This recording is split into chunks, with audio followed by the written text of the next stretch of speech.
going to stream NCs and share screen, or are we all watching it separately? By the way, we're already live, so too late. But we're not streaming. No, we're not allowed to stream. So you basically have to stream it yourself and just kind of flick back and forward between it. Do you have ESPN Plus? I don't. Okay. Well, we can kind of talk you through it.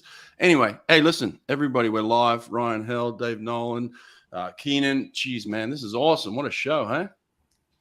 Very cool. Yeah. Very cool. Very cool. Keenan, where are you coming from? Colorado Springs, man. Out looking at our national team doing a training camp practice right now. Hell yeah, that's awesome. Ryan, where are you? I'm coming from Phoenix, Arizona. Phoenix. Dave, where are you at? San Francisco in sunny California. It's been raining for the past 7 weeks. Well, we appreciate it. This is going to be a lot of fun, man. Very cool show. I guess you just have to kind of refresh ESPN. It kind of just comes on right on time. So we're probably about a minute away. Is this? Let me ask you guys this. You guys have got opinions. Is this relay record going to go? I mean, this Auburn relay record. Are we finally going to see it gone? Wasn't Florida like 0.3 away at SECs? SECs, yeah, but that's a different story. They're not looking as hot as they should here, but we'll see. I don't know. That was always our biggest, I guess, disappointment at NC State was we never got that relay. We really wanted to go and get that relay. But I don't know. I mean, I think there's quite a few teams. I think Florida can be there. I think NC State can be there. If ASU can be there, Cal can be there. I mean, there's quite a few teams that can all go pretty fast. Dave, are you on this relay? Am I watching right now, or was No. Were you ever on it? The two medley? Two freestyle relay. Two free. Yeah, I did. So that was back when Keenan and I were just talking about this. That was back when they did prelims finals for all the relays. So we would have 50 free in that relay, and then 2 IM, and then 4 medley, all on the first day twice. So yeah, I was on that one. It was the easiest one. It was just like a warm up for the 2 IM. Yeah. Ryan, did you ever have to do prelims finals relays, or were you? Yeah, no, I always had to do them. When did that switch over, Brett? It must have just been in the last couple of years, COVID, wasn't it? I think. Yeah. 2020, 2021. Yeah. I'm trying. So Bobby was talking about that last night, about the teams you guys had, Ryan, particularly your senior year, right? Like you and Justin probably had to do both the prelims and the finals relay just to get good lane space, right? So that was Bobby's, contention. It would have really helped out that squad. Because people forget, man, your senior year, if there wasn't the greatest swimmer of all time, Caleb Dressel, you probably would have been the swimmer of the meet, right? You came second in the 50, second in the 100, and I got 4th or 5th in the 100 fly. I don't necessarily remember. And then you guys won like 3 out of the 5 relays or 4 out of the 5 relays? We won we only won 2. We only won the 800 and the 400. We got second in the 2 free, and we got 3rd to Indiana and someone else in the 4 medley. I don't remember about the we're going to talk 2 IM. It's a 2 IM day too, and we've got 2-time. Well, you the first guy into 140, were you, Dave? Yeah, back in the day when that was cool. Yeah, hell yeah, it was cool. Damn, where'd you do it at? Iowa, right? Ryan just reminded me. Iowa. Yeah, that was a cool one.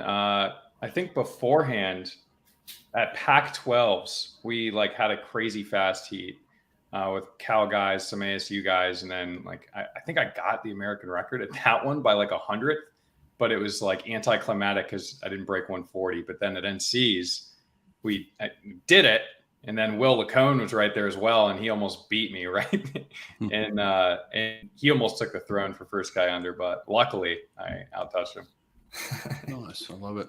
Well, it looks like we're getting some pictures here. Look, they're talking about the events. I guess the 2 free relays at the end of the events now. Okay, so they're starting off with the 500 free.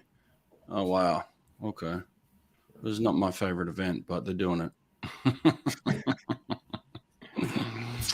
It's crazy. That one used to be talked about as the distance race, especially in high school. It was oh, what a slog. You have to wait 5, 6, 7 minutes for this to go. But now it's 4 minutes long. He's so fast. It's pretty entertaining to watch, and like being on deck. It's not like, you know, the blink of an eye and you're done, but it's deep too. I mean, it's deep in the sense that it's close, you know, like there's just guys just stacked on top of each other. You know, you miss a wall, have a bad lap, and you're in trouble. Yeah. But super close race. Keenan, you got any opinions on this one? You know, I mean, it's the same thing. It was pretty deep, right? So 1 through 6 were all 4.10s across the board, and you know, Ross, at least in his mile, Ross Dan tends to be a pretty big finisher.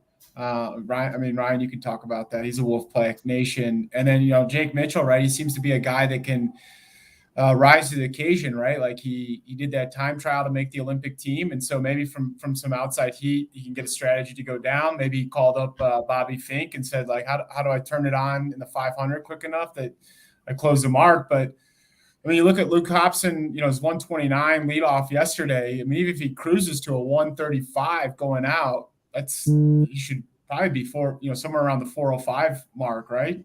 But a lot of talent, a lot of talented guys in there, right? McGahee, he won it 2 years ago. Did he come second to Sates last year? Yep. And you know, those Cal guys were on fire last night, Friday this morning. So Gabe Jett. I mean, if Jet just doesn't get tired from underwaters. He has ridiculous underwaters, can just keep going wall after wall. I mean, watching his 200, he takes easy 6 kicks, 7 kicks off each wall. So if he can continue that for the whole 500, man, I think he can do some serious damage. Yeah. So Ryan, did you get to watch those guys when they came down for the dual meet? Yep. Yeah, I watched that meet. Yeah. That was cool. The stands were packed. Everyone was having a great time. Beautiful weather. And then it was just so much fun just seeing number 2 Cal versus number 1 ASU, and just lots of pride on the line, lots of fast racing, swimming. I knew it was super cool, and lots of club swimmers out there. So they got to see the very best competing against the very best. And I think it sparked a lot of enthusiasm in the Phoenix Valley area. Who's it that's out there? The boy from Notre Dame? Is he out there? Is that who's out there in the lead? What's he in lane 2? Yeah, lane 2. Notre Dame, right? Yeah. It's interesting too, because we talk about the A final, but like the B final is where kind of a lot of points can be won and lost too. And in this team race, you know, you got the guy out in Cal in lane 4 who you hopefully would expect to get those points. But I mean, it can make massive swings here from going from kind of a top seed in the B final to finishing last and getting 1 point, you know? Yeah, so what's wild about that guy, Lucas, in lane 4. I keep up with Ryan Murphy pretty closely, and he told me that this guy didn't swim full time until 2020, and he was playing college golf before that. So that's pretty impressive. Wow! And look at him now; like he's probably going to chase this guy down. That was a nice year. Yeah. All right, we got a question here for Ron. Quick question here. Where do I rank among the best underwater kickers of all time? Yeah, are you in the top 5? Geez. I don't know. I would say. Careful, man. I don't think I can include myself in that top 5. Who's better than you? When you look at someone, who do you think, wow, they got it going? Who's that? Well, I don't know. Like I think there's a lot of different. Maybe I could beat someone like to 15 once or twice, but do it like 3 or 4 or 5 times. No, I couldn't do that. Like I just think of Coleman Stewart in his 100 free. He kicks out to 15 literally every single time.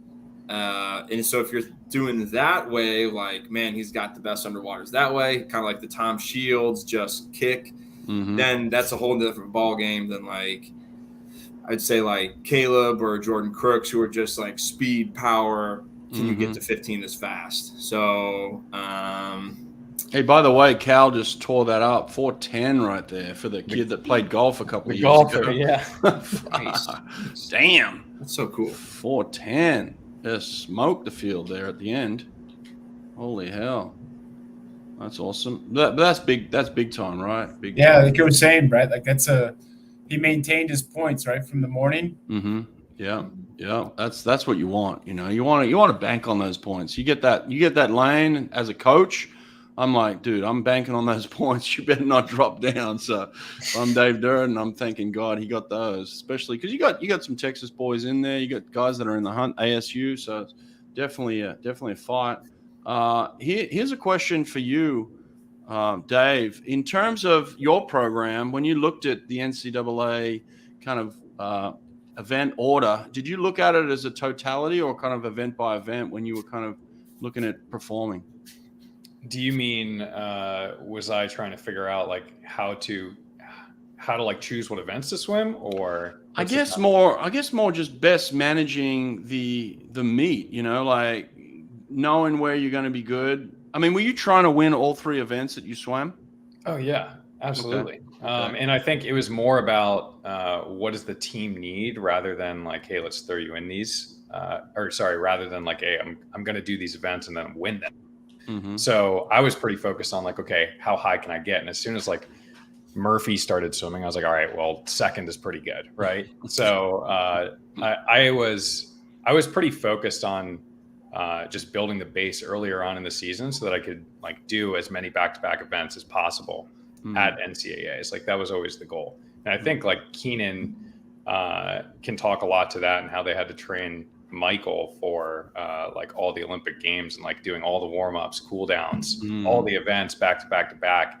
Obviously wasn't swimming at that level, but like similar type of idea where you just got to be ready to like get up and go, any moment. Yeah, for sure.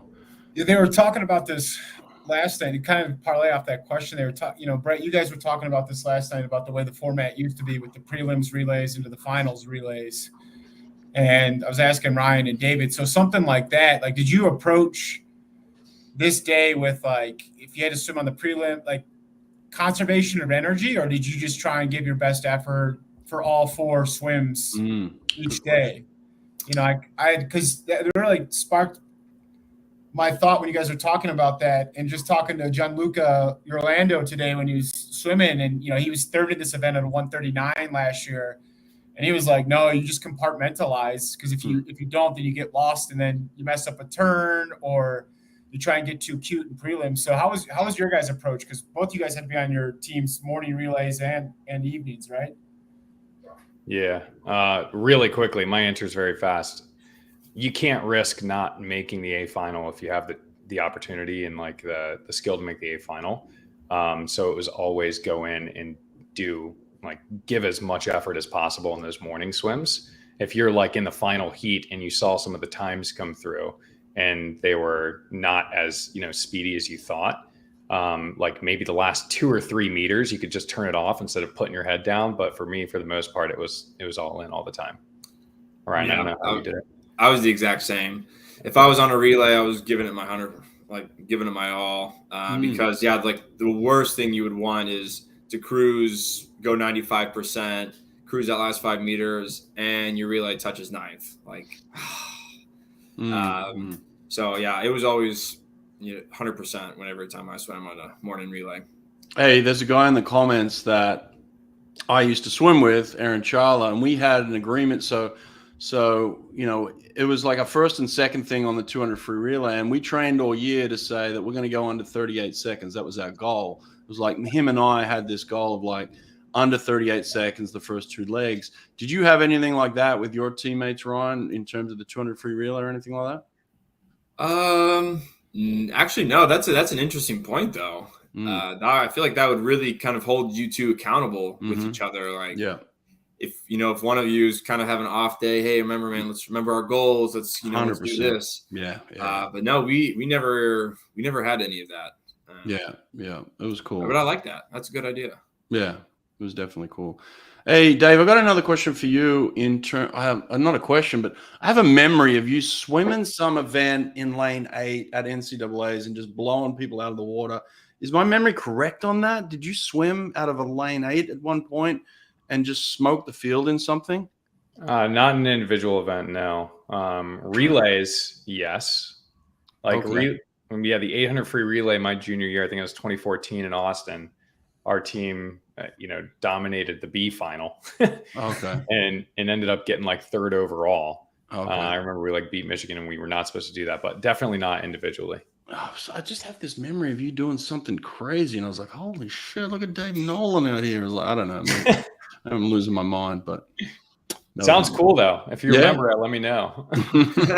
David, what lane were you in at the 2016 Olympic trials? You came third behind MP and Lockie. I was lane 3. Easy Oh, to so you're remember. right in the blender. I got third. You didn't get third to 2 chumps. Those guys were somewhat okay in the 200 IM long course. Yeah, they had a decent track record, huh? All right, so I'm watching this event. Looks like we're about the halfway mark. These two Texas boys are pretty much in control here. It looks like. Did the boy from Cal? Didn't he have an unbelievable second half there in the finals? So he might. So you might see Jet come back. Yeah, that's what I mean. Jet might run these boys down, and the same way the guy did in the B final. I'm sorry, I don't know that guy's name. A lot of, if they're not American long course swimmers, I might not know him. So the guy, and if you play golf and not swim, golf. Yeah, he's golfer. That's it. Yeah. Hey, listen, this isn't the show to be accurate. All right, we just make stuff up here on the show. No, but Luke's in control here. Yes, he is. I think Luke's kind of fighting. He just barely missed the team last year, and then had a great summer nationals, great duel in the pool, and so I think he's kind of fighting, swimming with some vengeance, wanting to make a name for himself, come back from just barely missing the Budapest team. Yeah, he was pretty impressive at duel in the pool, Ryan, wasn't he? He was kind of like one of those blue collar, hard hat, first one in, last one out, rust belt, lunch pail type guys. Yeah. Just kind of kept his head down, said maybe 3 words the whole time. Yeah. Super quiet, didn't talk much, but he could work and he could race. Yeah. Popped that 146 and he got out on to the next one, right? Yeah. This looks like a Texas one too. I don't see anyone running these two guys down. Jake be on? Is he too far behind there? Because Mitchell can close. Yeah, he's got about a body length in the last 50. I don't know. He's not fading either. So I think he's going to hold his position pretty good.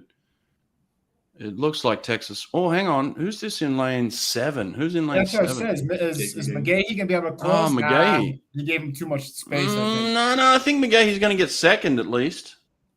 He's pulling up on him pretty good here. Yeah, McGahee's going to get second. Oh, he's closing. It's a fight. Texas won too. There we go. Good for them. 407.3 for the win. He doesn't seem too happy. Hey. No, I mean that was his reaction when he went. What did he go? 145 or 146 at duel, Ryan? I think it was like 146 because he blew away the competition. Hobson, there we go. Second place looks pretty happy. Yeah.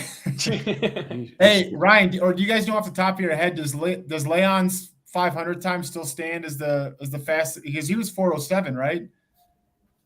In that dual meet? He went 407. I thought he was like 410. I don't know. I thought he was 410. Here, let me look. No, he went faster than 410 for sure. Definitely under 410. I remember just looking at the times thinking, how did you just do that in a dual meet? Are you looking it up right now, Brett? No, I think Keenan is. Oh. I don't look up shit. What is this? 406. Sean thought 406. He went 407. I'm sorry to disappoint you, Sean. He was a second off what you thought. Damn it. Oh, wow. 407 like that. 407.3. It's a good win. Oh, 47.8 for Leon. Okay. 407.8. There we go. Yeah. Not bad. Not bad at all. Dave, did you ever swim the 500 at in college? Dual meets. Occasionally. Yeah. It's in the, I think, low to mid 20s. So nothing too impressive there.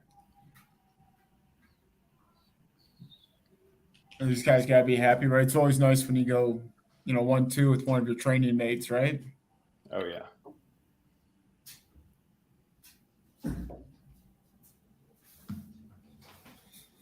And both those guys probably have the evening off, right? They won't be on that 50. Well, I don't know. Like you guys were talking, Brett. You guys were talking about how Texas with their short medley was kind of. Right? They had Carson on the backstroke, right? So maybe Luke might be on the. Yeah. Yeah, we'll see. What do we got next? Okay, they're still doing that. Two IM. So this is an interesting race. You know, you've got a guy that you would expect to dominate and win, but there's but the Cal guy's right there, man. This is going to be pretty competitive. I don't know much about the 2IM. I'm not an expert. Dave, tell me about this race. Oh, wow. So, yeah, this is so fast compared to what it used to be. Is it really? Like 138, how ridiculous is that? Well, Dressel went that a couple years after we broke 140 for the first time. Mm-hmm. But now these guys are, going sub 140 in prelims, and it's soon going to take under 140 to make finals. But I think that, like, between these two guys, what is it, Leon and Destin? Destin could be 37 mid, I think. He won the 2 back at NCs last year, if I remember correctly. And I'm pretty sure he came home in the 2IM and 27 high and 23 low in his back half, which is just nuts. Like 20 as a non-breaststroker going 27 and then following that up with the 23 is insane. But Leon is obviously an animal. I think he had a 22-2 or 22-3 on the breast split last night in the relay. Yeah. And he was also 128 low in the 2 free. That guy might go 136.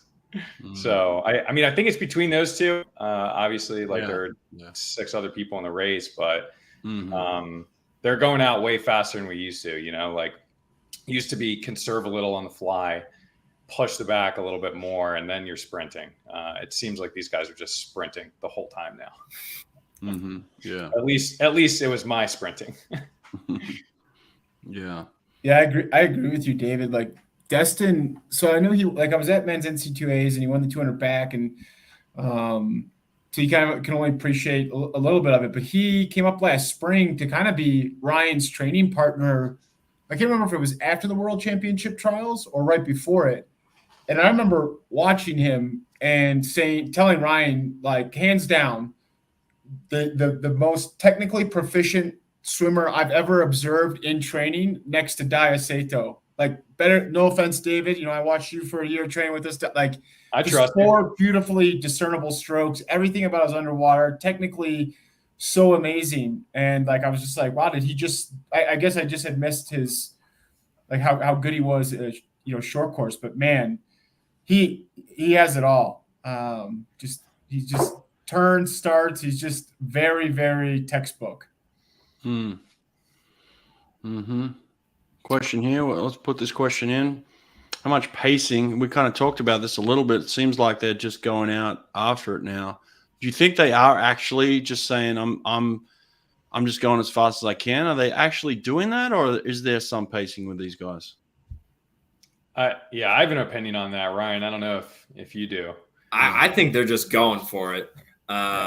Really? Like Gunner, one time I had to swim the 200 IM, and I messaged Gunner Benz, and I was like, hey, you're a 2IMer. How do I do this? And he's like, honestly, you just sprint every stroke and just go for it. So I was like, okay. So I think it's just 450s. If you want to say it's, on like 450s max on like 23 seconds as a set, if you want to call it that. But really, it's just back to back to back, all out. I think there's a difference between going all out sprinting and then just going for it. The going for it, I think, is what they're doing. All out sprinting is, head down. Ryan, you can talk to this. Like, you're going, heads down. Every single stroke is like maximum possible, thrust coming from it. But like going for it is like, I'm giving like my all of an effort, but I'm not like, tensing up and trying to get every little ounce out of every single stroke. It's more just like, it's a feel sprint. I don't know if that makes any sense, but the way that I approached it was, that first 50 of fly, it didn't feel like I could have gone faster for sure in the first 50 of fly, if you put your head down and you're like throwing your arms as hard as you can, and you're just pumping every single dolphin kick as hard as you can. But that's not what you do in the 2IM, I don't think. And maybe they do now, but I think it's a little bit more controlled than that. Thanks for the cash. Appreciate that. We're always going to welcome cash. We'll split it up between the 4 of us, by the way. We got 50 cents each. Woo! Oh, yeah. Snickers. No, Hershey's bar. Let me ask you this question quick, Dave. When you were breaking this barrier, this 140 barrier, how do you get through a barrier mentally, where no one's ever done this before? Are you thinking about the time, the end result, or are you just thinking, I'm going to go and see what happens? Like, how do you approach it? Yeah, so I'm going to talk more about this in kind of like an online training program that I'm making for the swim community coming up here in a couple months. But it took 4 years of thinking I'm going to break 140 straight and failing and running into a wall and persisting past that. So in my mind, every single time that I was swimming a tapered 2IM, I was breaking 140 from 2011 on. And it didn't happen until 2015. So in my mind, it had happened, millions of times, but eventually it just happened to happen in real life, which didn't really feel that much different. Wow. Interesting. I like that. Dave, in that same light, is that the same approach you had to breaking the 2-minute barrier long course? Yeah, absolutely. I thought that I'd be going a lot faster long course. When we came to trials, I was going like 155 in my head in my visualizations. But then, you don't always hit those times for, this, that, or the other reason. But I didn't look at the 2-minute barrier as a barrier that much, even though it looked like it was a barrier for a period of time, right? Because I was, 200 for how many years? Same exact thing. But again, in my head, it just wasn't a barrier. So I'd say like the best way to break a barrier is to not think of it as a barrier. We got the B final in the water, by the way. Ryan, you swim with some of these guys. Can you give us some insights into their training? Yeah. Well, I really train only with Grant House, but he's an animal. Every day, it's almost annoying that he has like no bad days in training because like some days you're like, oh, okay, like everyone has to have some bad days. Like, oh, you can beat him, he beats you, but man, every day he just gives it his all. And then crazy, Gio he was a freshman in my senior NCAAs, also at Minnesota. But he had like a red shirt, a COVID, and an Italian year. So he's kind of old, but so he's having a full circle moment. And then he's tearing it up right now, by the way. He's leading by about a body length in the breaststroke leg. No bad days. Yeah, he's crushing this. He's going to flip here. He's going to turn in 115.3 at the 150. But David, 4IM guy from Australia, super funny. He loves the Memphis Grizzlies.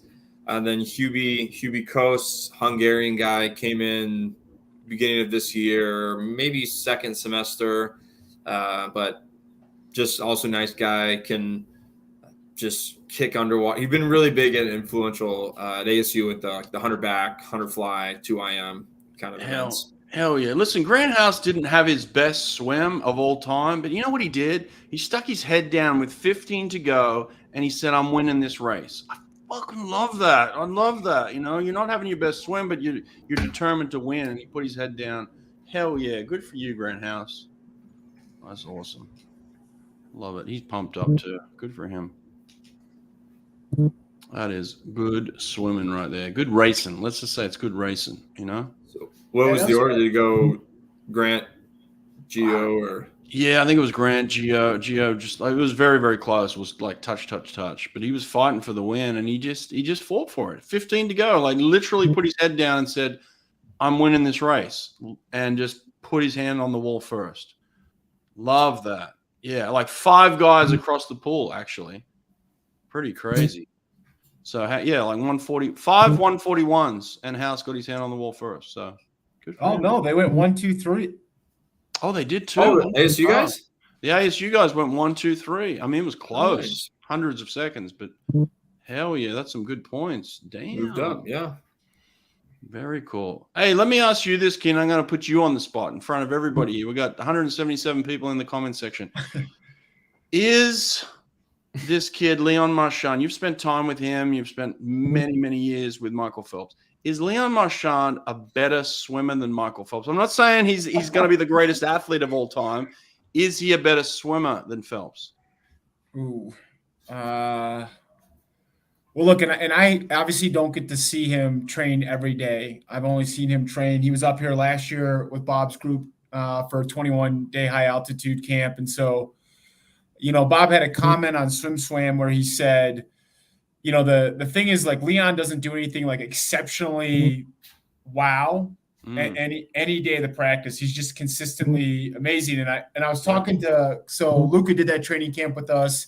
Chase is up here right now, and I kind of said, like, is that true? Because every time I've gone down to ASU, like I remember last year going down for the first time his freshman year, and I texted Lindsay and said, we got a problem. I think Bob's coaching the best swimmer in the world right now because his underwaters were unbelievable. For sure. And I'm beating around the bush here. I know that, Brett. He's definitely the best swimmer in the world. I don't think there's any argument. Better than Michael. I mean, I guess. Look, well, I mean, it's so tough to compare because I don't know if the French relays will be counting on him to be the fastest 100 freestyler on the 4x1, right? Like, so I don't know if he and how the meet's going to set up. But like, remember in 2008, Michael's prelims 400 IM broke the world record. Rowdy said that was going to cost him. Came back in finals, broke the world record again, and then led off and was our fastest 100 freestyler on the 4x1 freestyle relay. So I think things like that, I don't know if that's going to have to come into Leon. Like if he's just going to be straight individual events, the world championships in the right. So it's comparing apples to oranges. I know it sounds crazy, but I think it completely is. And I think they're two different types of swimmers. And the reality is, you put Michael up next to any French man, he's going to beat him, right? Like he's not letting a French guy beat him. Come on, let's be serious. So I'll just put it out there. I'll answer that for you. But I would say this: if his meet continues the way it did last night, he definitely will go down. In my opinion, is the best NCAA championship meet performance. I've said it's a two-way tie right now between Caleb's his senior year and the long-forgotten 1995 performance by Tom Dolan. Like, if you guys just go back, you guys don't even know who he is, but Brett and I do. But if you go back and look at his 1995 times and put it into perspective of swimming with a brief and having to do the prelims, finals, relays, I mean, but he was 410 or 412 in the 500 free in 1995, right? Like he would have scored this meet. Hey, we're in the water 21-0 on the way out, Dave. 21-0. Yeah, I was they have to be Dave. They basically have to be out in 45 if they're gonna try and compete with Leon, right? I mean, this is over. He's got a body length and a half on the backstroke. Yeah, he's about to drop a 36.5. I mean, he is crushing this field. 44-0. Holy shit. 44-0 on the way out. It's a really well-timed breaststroke turn, and he had to do that too back at the flags. Oh my God, he's crushing this field. How many strokes was that? 3? 6 on the first? 7? 3. Oh no, maybe 5. I didn't see. Oh man, he's put 3 body lengths on this field in the breaststroke. 111 on the way out. 111. Woo! Oh, this is nasty. Yeah, this is wild. Dude, Marchand is putting a beat down here. He just went 15 meters on the wall. What the 136.3. Damn. That's a pretty damn good 200 freestyle, Yeah, that's a great 200 free. 136.3. Okay. All right. Bob is pumped. Oh, damn. Yeah, that's I'm glad I'm not competing anymore. Come on, Dave, you'd be right in that training group. Yeah, well, yeah, that's true.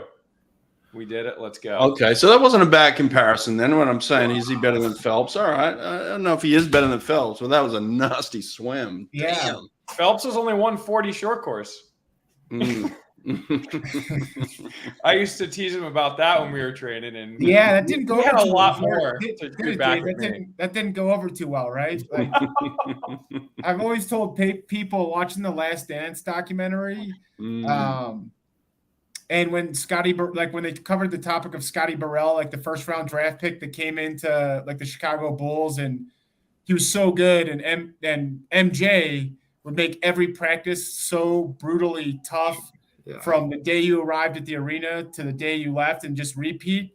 I've often told people, I was like, that was like David Nolan's Olympic year preparation for Rio. Is Michael knew that David was extremely good and a potential threat in the 200 IM. And so he would just make every practice Dave's nightmare. David, like, hats off to you for being able to come back and being like, hey, I got to do what I got to do if I want to try and make this team. But you obviously can speak pretty well. You trained against MP, and he never let you ever be successful, right? Like David. No, that wasn't him. That wasn't him. He did what he needed to do, and he kicked ass. But it was fun to watch that, greatness in the making. Well, it was already great at the time, but I'll tell you what. What does Leon go in the long course 2IM? Because if he's going 136 short course, last summer, dirty, like 150, 151. I don't remember. He was like 0.3 or 4 off the world record, right? Yeah. Oh my God. Okay, so that's gonna fall this year or this upcoming year. You would think, yeah. You would think. Wow. He doesn't look like he's getting any slower. His kid's just getting faster every time he touches the No, water. right? What is his breaststroke split here, right? Like 27.6? Yeah. 27.6? Oh, Jesus. Wow. That's disgusting. How he's only a sophomore, right? Yeah, he's a sophomore.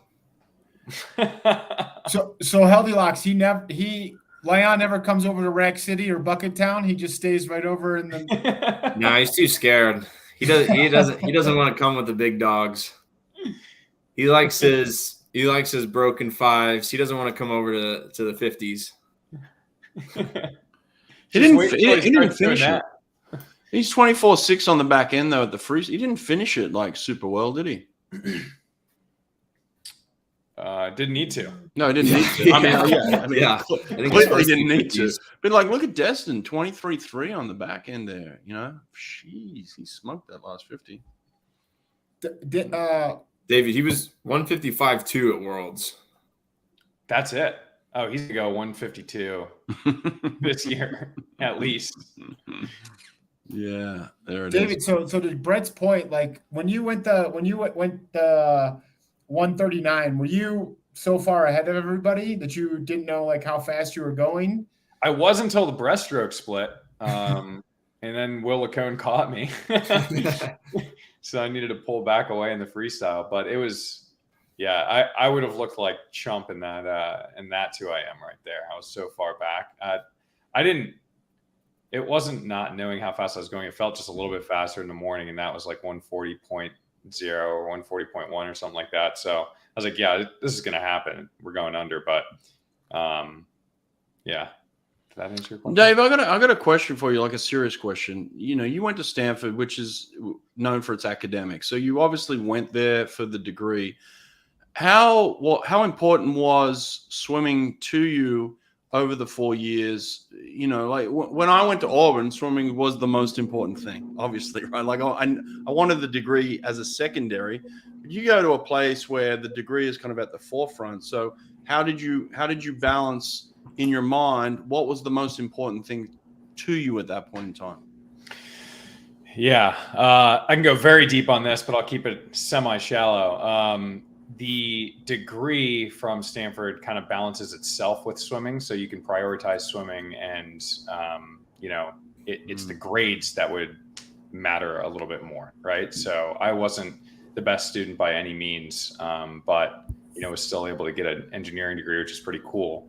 But swimming was 100% my number one priority. Did They also had, the GPA matter to you, like in terms of like I need to have a certain GPA, or did it just like I need the degree?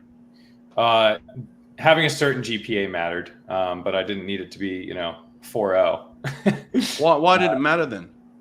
Why? Oh, because I wanted to get a pretty decent job as soon as I could after swimming. I didn't have, or like I kind of had the idea that I would swim through the 2016 games. I was hoping I would make it. I even took Portuguese, hopefully use it in Brazil. But I thought that after that I would go and start a career. Why does the GPA matter then? If you've got the piece of paper that says I got a degree from Stanford, were people asking you what your GPA was? I think there's a lot of competition or competitiveness to get into some of the top like firms in like consulting or banking or any of that, or like those kind of career paths. But in like technology, it matters a lot less. I didn't know that at the time. I think it was more like, hey, just get as high of grades as you can. That's how you be competitive when you're going and interviewing. That's how you stand out. That's what my parents taught me. So that's what I went for. Okay, interesting. Okay, yeah. Thanks, appreciate that. What do we got next? Is it that we get the medal ceremony? We got a replay. Keenan, already up on YouTube. Keenan, I'm gonna leave you in charge here for a second, all right? All right, good before the 50, because I wouldn't know how to talk about the 50. Hey, so David, going along with that, how much did being a student at Stanford, and Ryan, you too, because you just graduated, I don't know if people know, but you just graduated with a master's degree in, is it biological engineering? No, so my undergrad was conservation biology, but I just graduated my master's in geographic information systems called GIS. Oh yeah. You know GIS, David? A little bit. Well, I have a geographic map on my wall of a magnetic anomaly in California. Does that count? Okay. Yeah. So, so the question to you guys is like, you can't, like you guys went to NC State, you went to Stanford, like you guys have to be able to read and write and get a diploma, right? Like the sport wasn't going to financially sustain you for the rest of your life.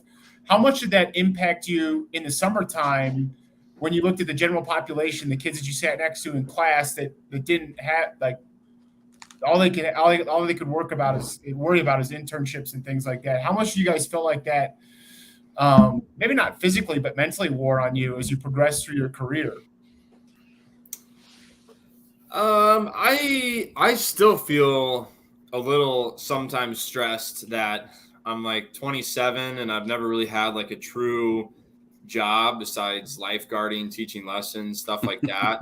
And like all my other high school friends, college friends are posting like, oh, I just did this internship. I got into this firm. I'm doing this job. Like, so when I had like so when I turn in like my resume, it's almost like a little like embarrassing that like work experience is nothing. But I think my accolades in swimming can speak for itself of hard work, dedication, and just commitment. So yeah, then you just show them the Olympic gold and say it's what I've been doing for a little while, so it's all good.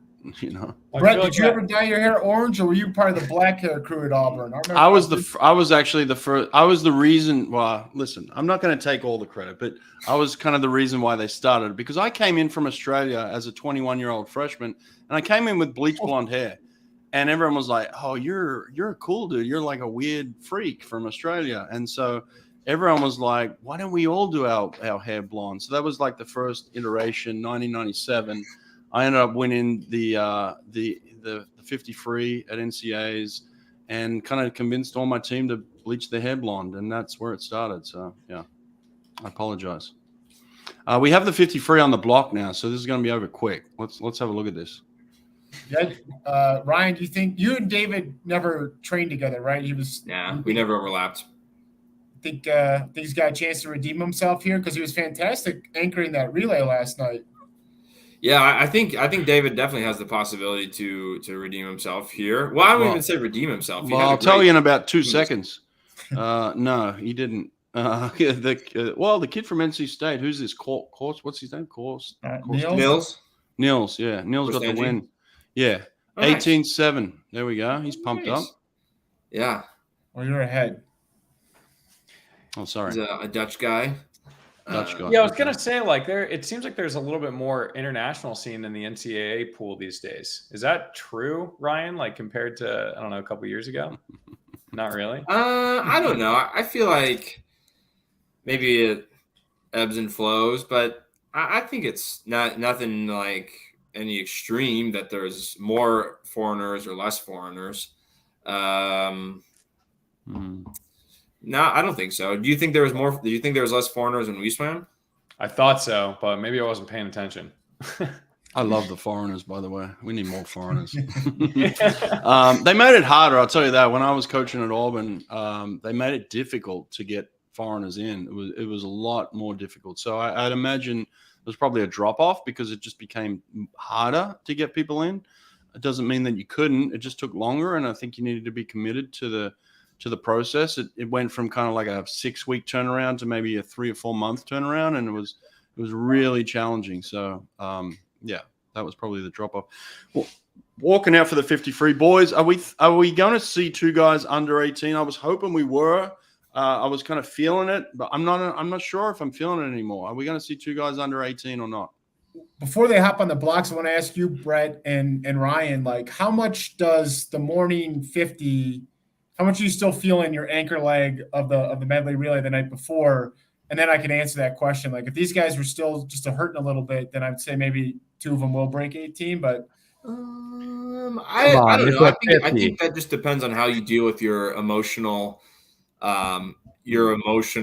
workload of, like, are you just kind of tensed and jacked up all night trying to go to bed, and then you might feel it the next day, or is it like, all right, that was a good swim, moving on, nothing going on in the brain, just thinking about the next swim. So I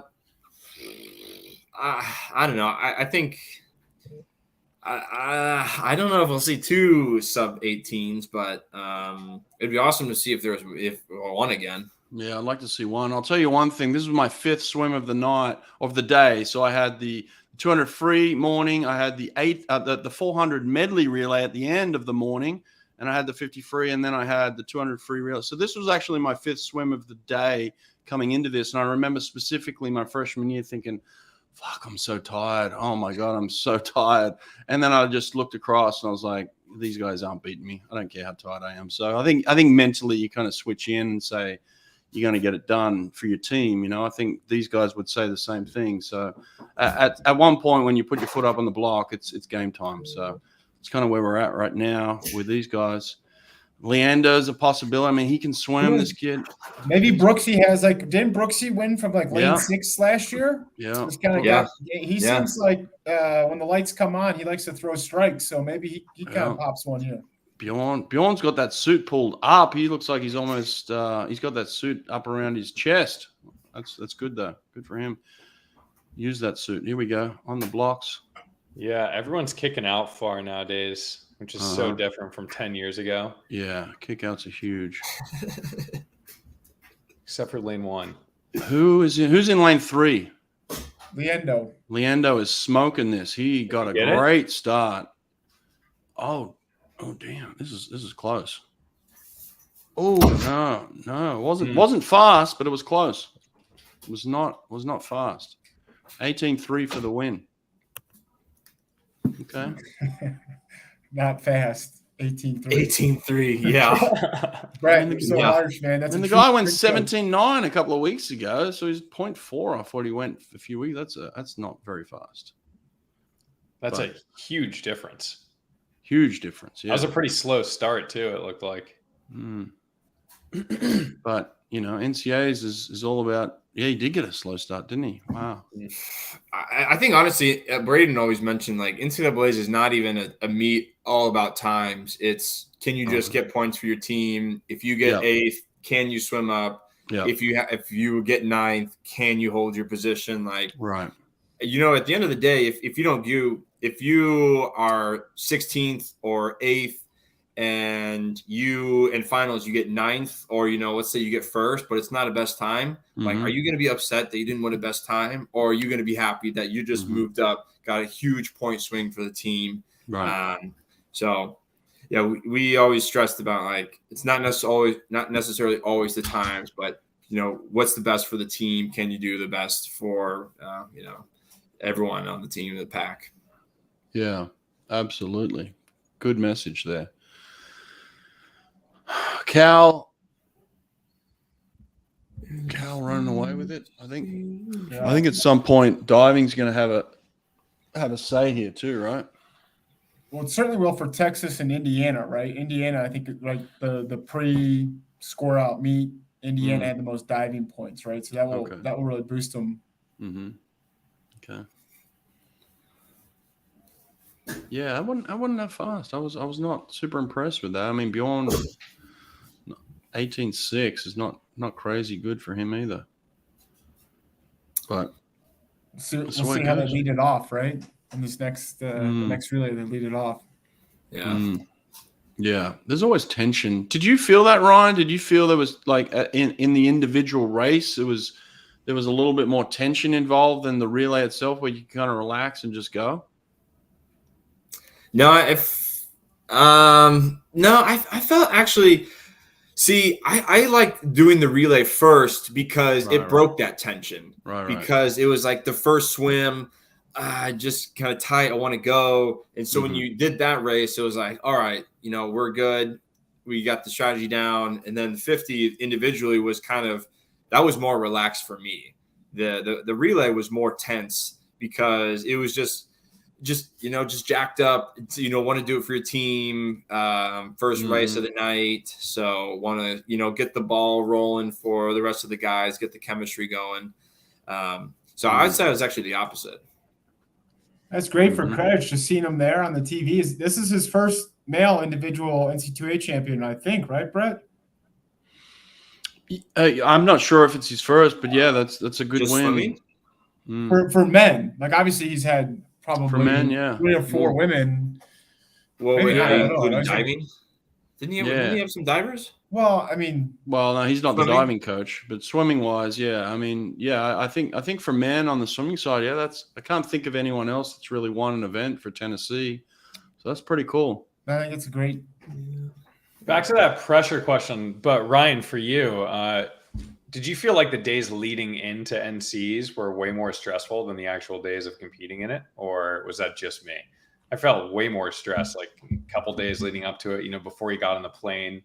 And then, like, when you were there, and, like, you might feel you got to, like, work some kinks out with your stroke. Did you? I know what you mean. Yeah, kind of on the plane, it's like there's always that thought of, like, someone coughs like a few rows all over, and you have to don't come near me.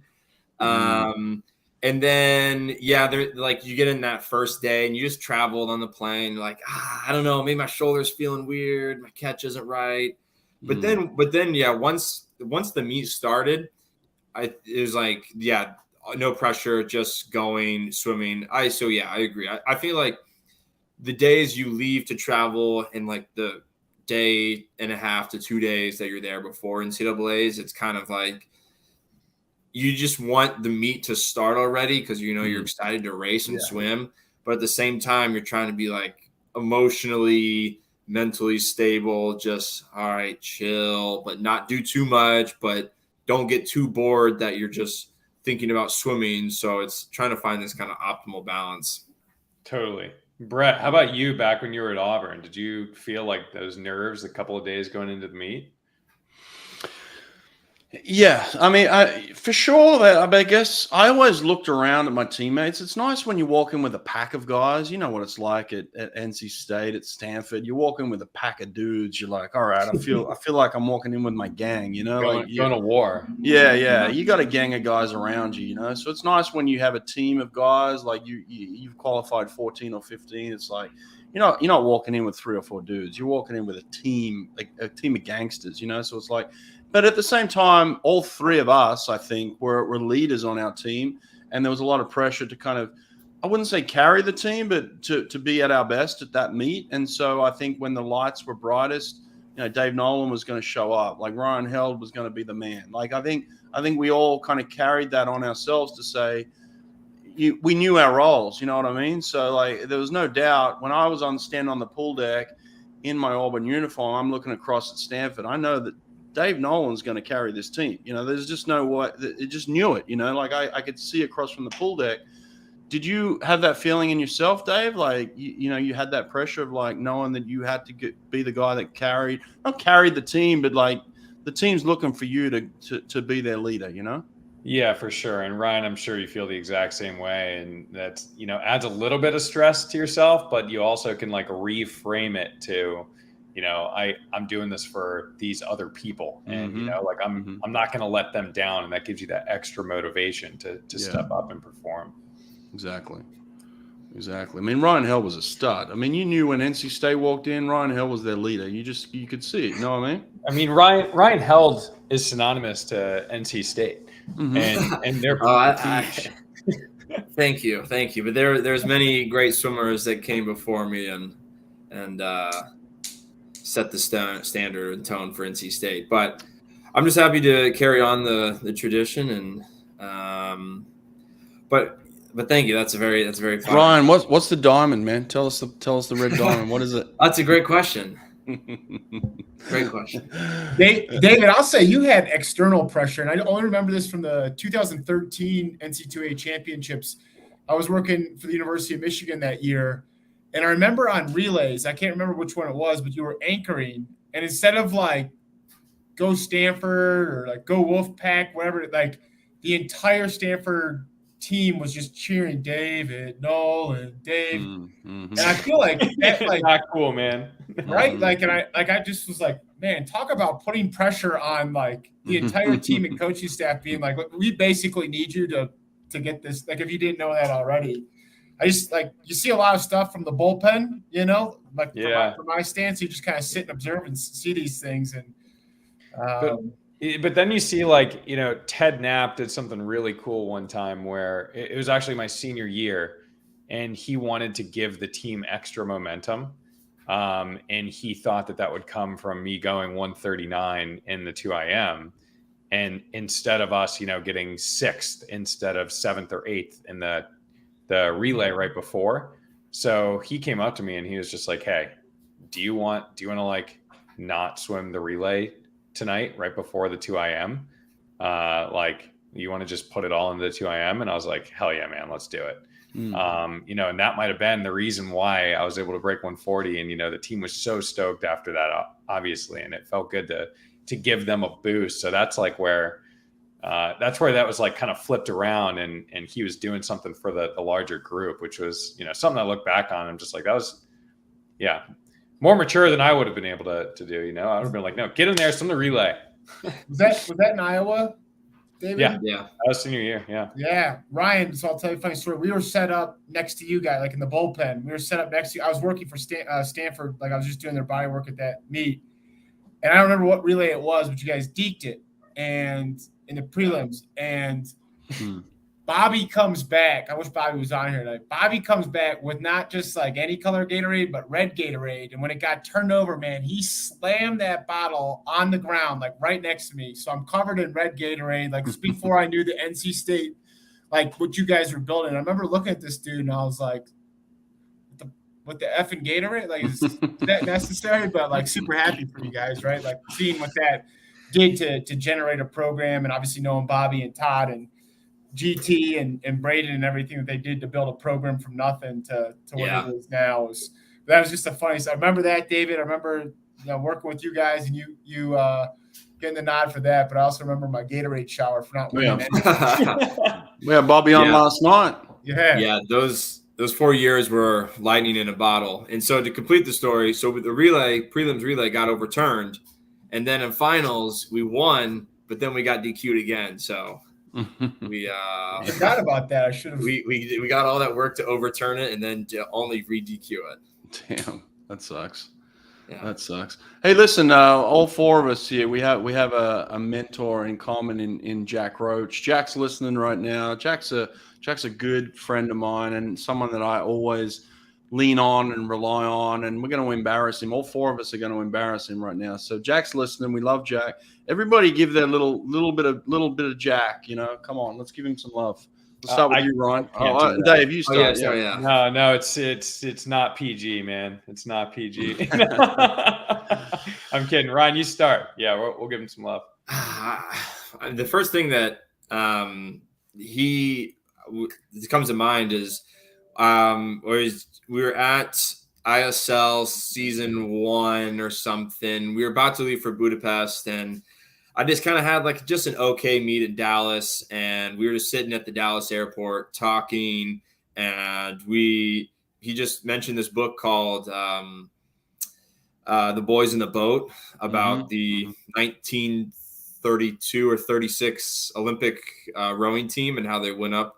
Just 8 random college guys from the University of Washington came and won, and just hard work. And this was really the first time I ever met Jack Roach, but man, I felt so like loved and comforted by him that he was just telling me about this book and the stories, and just felt it was nice to have like that comforting kind of emotional comfort just from this kind of complete stranger. And ever since then, he's always kind of been this Yoda Buddhist monk kind of or like the turtle guy from Kung Fu Panda, just kind of old, wise, gentle, docile, very loving, awesome guy. Love him. Jack's texting me right now. Jack, what are you texting me right? We're talking about you, dude. You can't be texting me while we're talking about you. Yeah, I think he just texted that to both of us, because I got that too. That's crazy. Yeah, that's funny. That's a good story, Ryan. Yeah, he is like that. He is Yoda. I consider Jack Yoda. But what were we gonna say, Dave?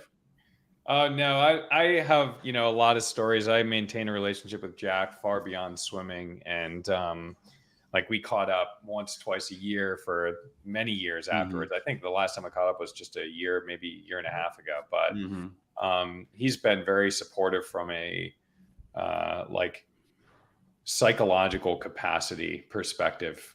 Just like Ryan was saying, he's, the master Yoda and from the Kung Fu Panda, whatever that guy's name is. But I remember he was just so encouraging, not just to me, but to everyone on the team. And I had never like experienced or had a coach who, took this approach and knew how to be like gentle, but extremely strong at the same time. And he's just like, hey, I like, you got this, man. But he would like get in your head about it in such a good way, and could then like slap you around if he needed to.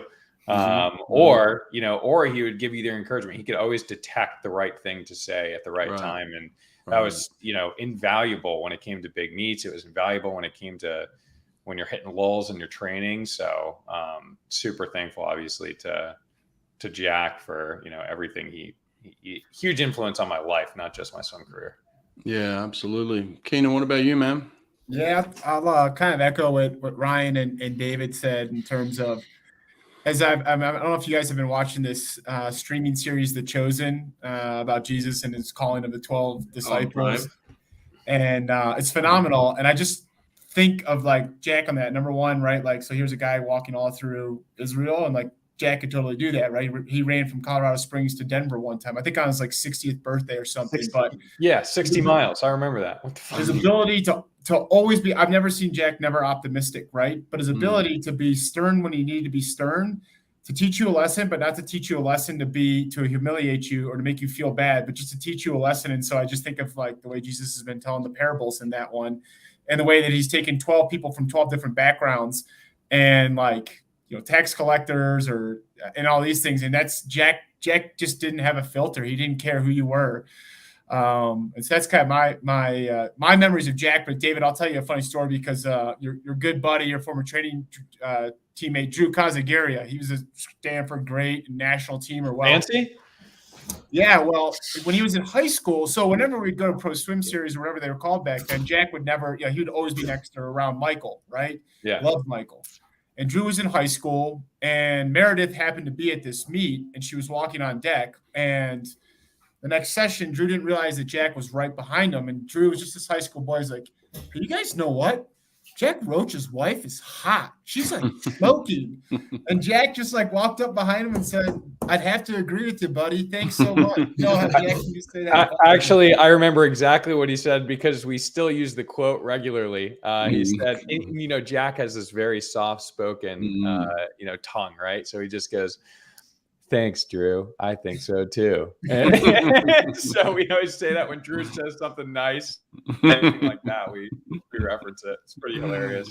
I love it. I love it. Well, there you go, Jack. We embarrassed you, man. And you've had an influence on all of us big time. And we love you very much. So thank you for everything you do and continue to do, you know. And I'm always wanting Jack to come in here and talk. And he doesn't want to be the center of attention. So we're making you the center of attention right now. So that's very cool. Speaking of that, Ryan, I guess you had an influence on a couple of kids back in Birmingham, Alabama, man. Awesome. Yeah, I was probably at the Iron City invite at the Crossplex. Super nice pool out in the middle of Birmingham. Yeah, it was, good time, good meet. Yeah, I love it. I love all the comments. Brett, I gotta run on you guys, but all that's left is the 4x50 freestyle relay. I would have no insight for that. I don't think in my 6 years at Michigan we ever finished in the top 10. You know, we threw like Davis tar water and 3 milers on it, and then maybe in 2013 when we won the team title, we I think you did pretty well then. Yeah, so no disrespect, Mark Hill. I didn't forget that. But Keenan, just tell us what you're doing up there, by the way. So, we've got we're finishing our 3rd week of our. We had a different group of national teamers coming in. With some stayed for all 3 weeks, and dude, like I tell you, like, and what I do, like, this is my favorite time. Like, kids coming up here for 3 weeks to do legitimate high altitude training, and it was chaotic. We had some illnesses go around, and people just to kind of, you know, duck their head and just train because it's what you want to do. It's been, Luca's been up here since January, rehabbing his shoulder. And believe it or not, in 20 years of doing sports medicine with swimming, I've never had a shoulder surgery. So he's my first. And it's just awesome to see a kid his age going through this for the 2nd time.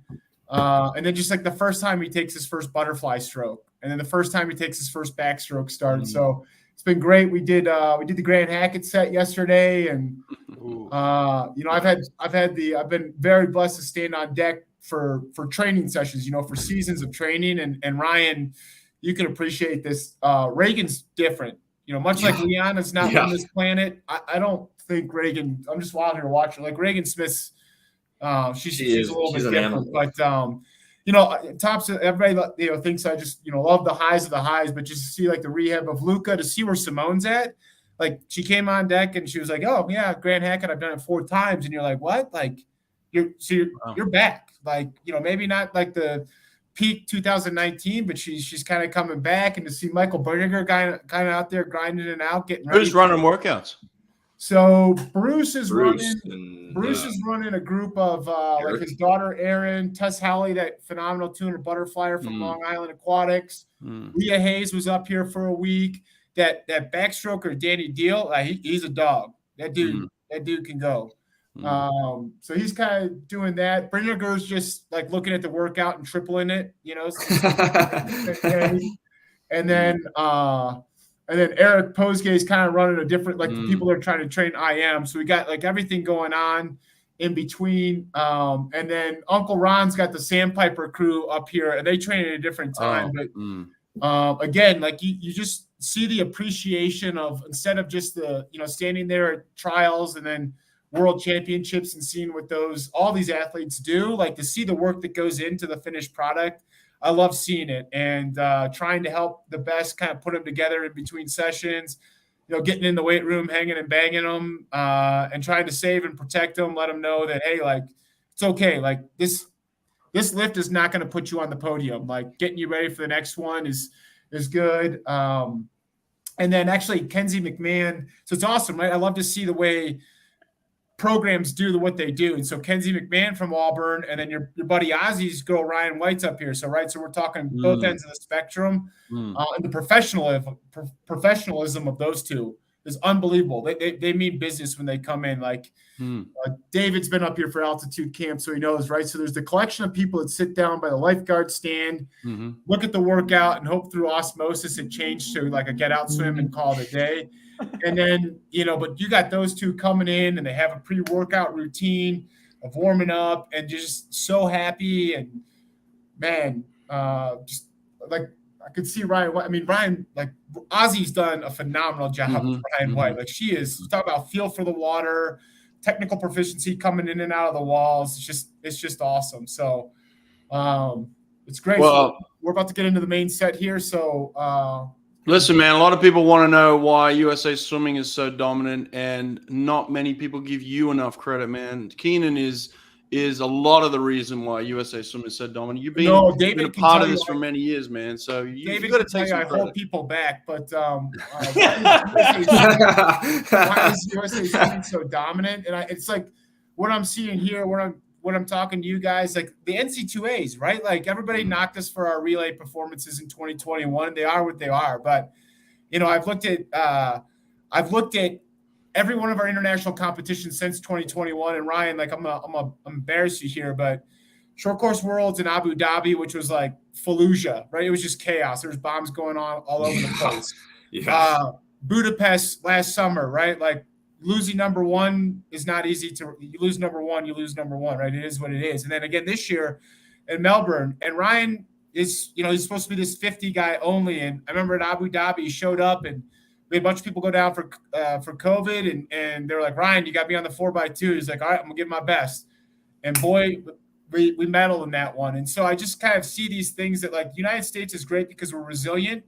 And I think we're in a place where Ryan and David can speak to this. Being able to swim with the black cap at night really means something to the athletes. And so when they go there, that's what's most important, right? Is being able to earn that black cap and represent the country. And so I think that's why we're dominant. Brett, you're going to help us figure out what the Australian secrets. You tried your best by getting Bowley on there and figuring out how we can have 19 girls all under 52 flat, and we're going to get there, right? And I know we are because our coaches are thinking strategically, our coaches are thinking differently, and they're training differently. So I'm really encouraged by that. Keep doing what you're doing, man. Get out there and get those guys going, man. Appreciate your time. Thanks, Brett. See you, boys. See you later, King Dog. See you, man. He's awesome. He's awesome. Yeah, he is. That's very cool. Very cool. We got a diving break here. It looks like we got to fill some time in, boys. So I appreciate you guys hanging out with us. But I mean, this relay is too good to pass up. Have you guys got time to hang? Yeah. How long is that? I have about 20 more minutes. I don't know. That's more than enough time, right? Nate's in my comments saying, Nate, tell us. You're back there. Tell us how long we got. I don't know. Let's have a look. What are they up to? They're up to. Yeah, I got nothing. They're up dinner. They're up to round one. This just maybe we might lose you, but anyway, I appreciate you being here, Dave. Thank you. This is only we're only on round. We're on round 3. Oh, they're on round 3. Okay. Okay. I gotta refresh this app. Maybe. Let's have a look at this. Yeah, maybe. Okay. All right.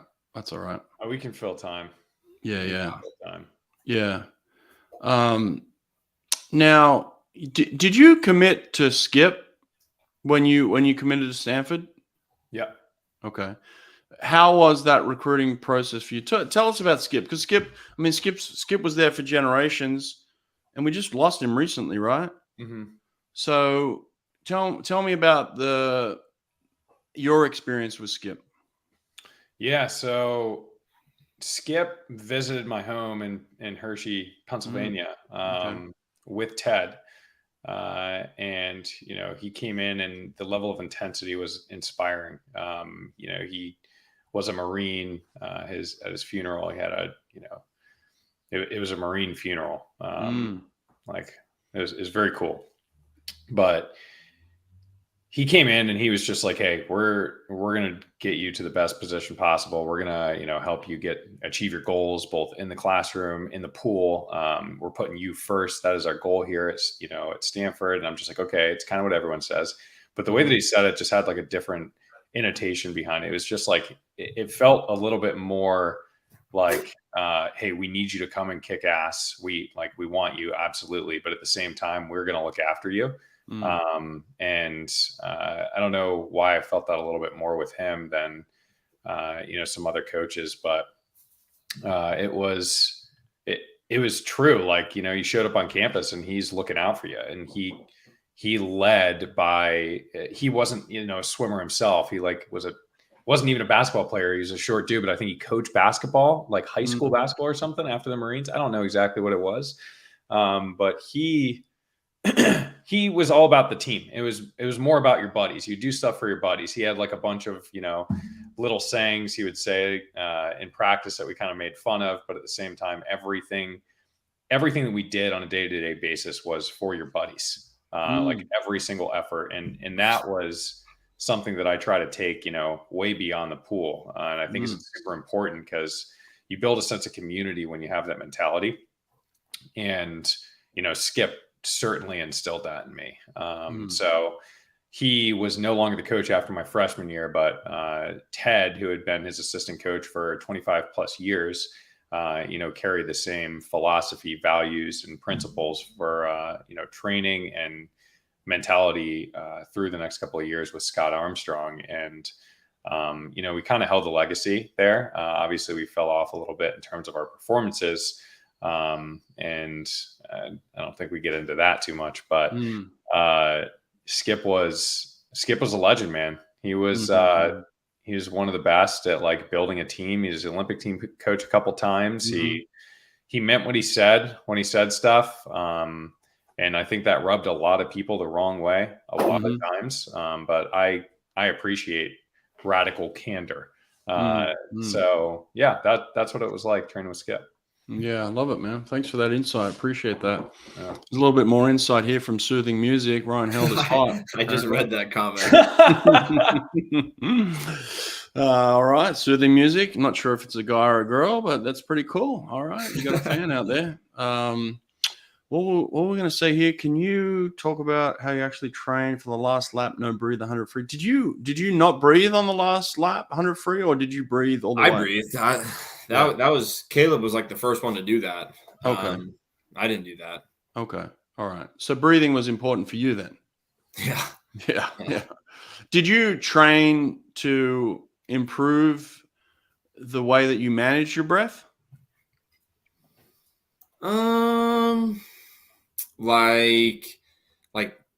Like diaphragm breathing, kind of, or what do you mean? I guess you kicked out to 15. Did you kick out to 15?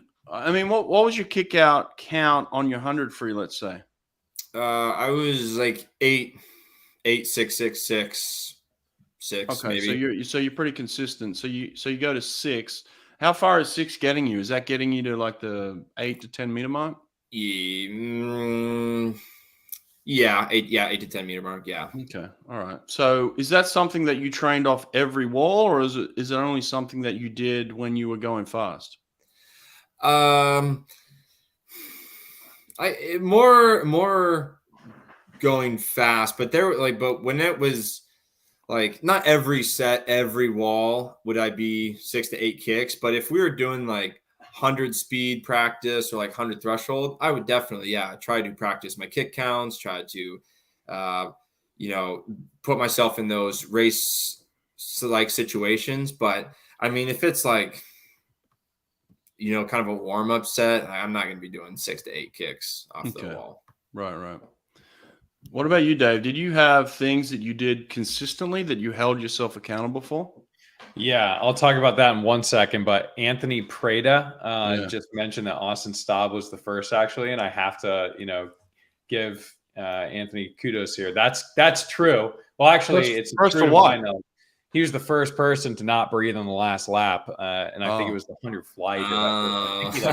He had to get pulled out by his teammates because he almost passed out or did pass out or something. I don't remember the story. Was that Ohio State? I don't know. Okay. It was before my time. He was not on the team anymore when I showed up. So I actually didn't follow NCs before I got to college. But for my dolphin kicks, I held myself accountable at a young age for many years because the assistant coach on my high school was like, Dave, you have talent. You can beat your older sister. My older sister, she was a killer. at a super young age, was like going to nationals with Felicia Lee, and at like 12 or 13 years old, he was like, "You're going to beat her, but all you got to do is work on your underwaters." And I was like, "Okay, how do I do that?" And he's like, "Kick to 15 off every wall." So to the best of my ability, I started doing that season, and I didn't start to see improvements for, again, 3 years. So it took some time, but eventually they became good. And then it got to the point where it was just like, okay, how many kicks do you want to take off each wall for a race? So 100 backstroke, I think I was at like 7, 6, 6, 7 or something like that. That's what I tried to do. 7 would get me up to 15 off the first wall. 6 would get me to like 12 on the next 2. And then 7 would get me to 12 as well. And yeah, that was it though. Like I wasn't, I didn't think too much about it beyond that. Like, I think, Ryan, it sounds like you're, extremely surgical with your race plan. And like, that's inspiring, obviously.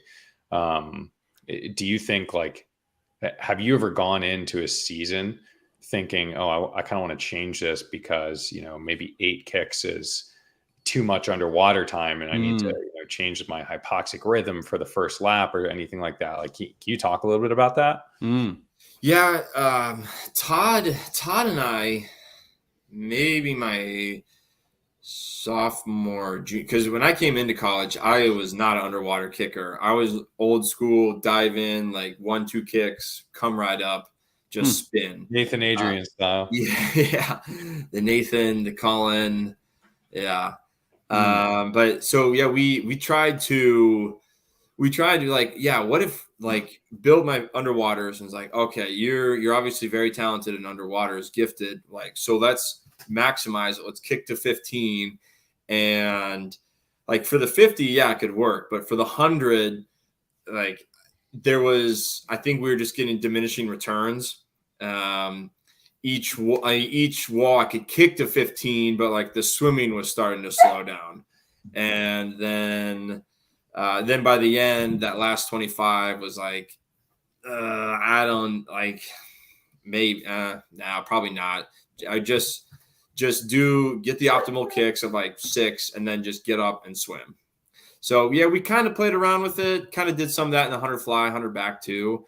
But also in the moment too, I felt like in the moment at like NCAA's in the race, if I was underwater at like 12.5 going into 15, I would almost feel like my kicks weren't nearly as powerful, as efficient. So I better just get up on the surface and go, because pulling audible real time, wiggling. Yeah.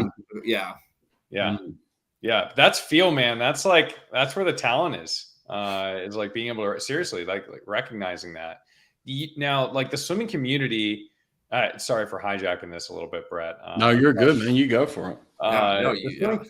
The swimming community is like pretty close, right? Like I remember going to Colorado Springs with Keenan and them, and then a bunch of different people would come up and train with us for a couple of weeks, and we'd share ideas and train together and like talk about that stuff.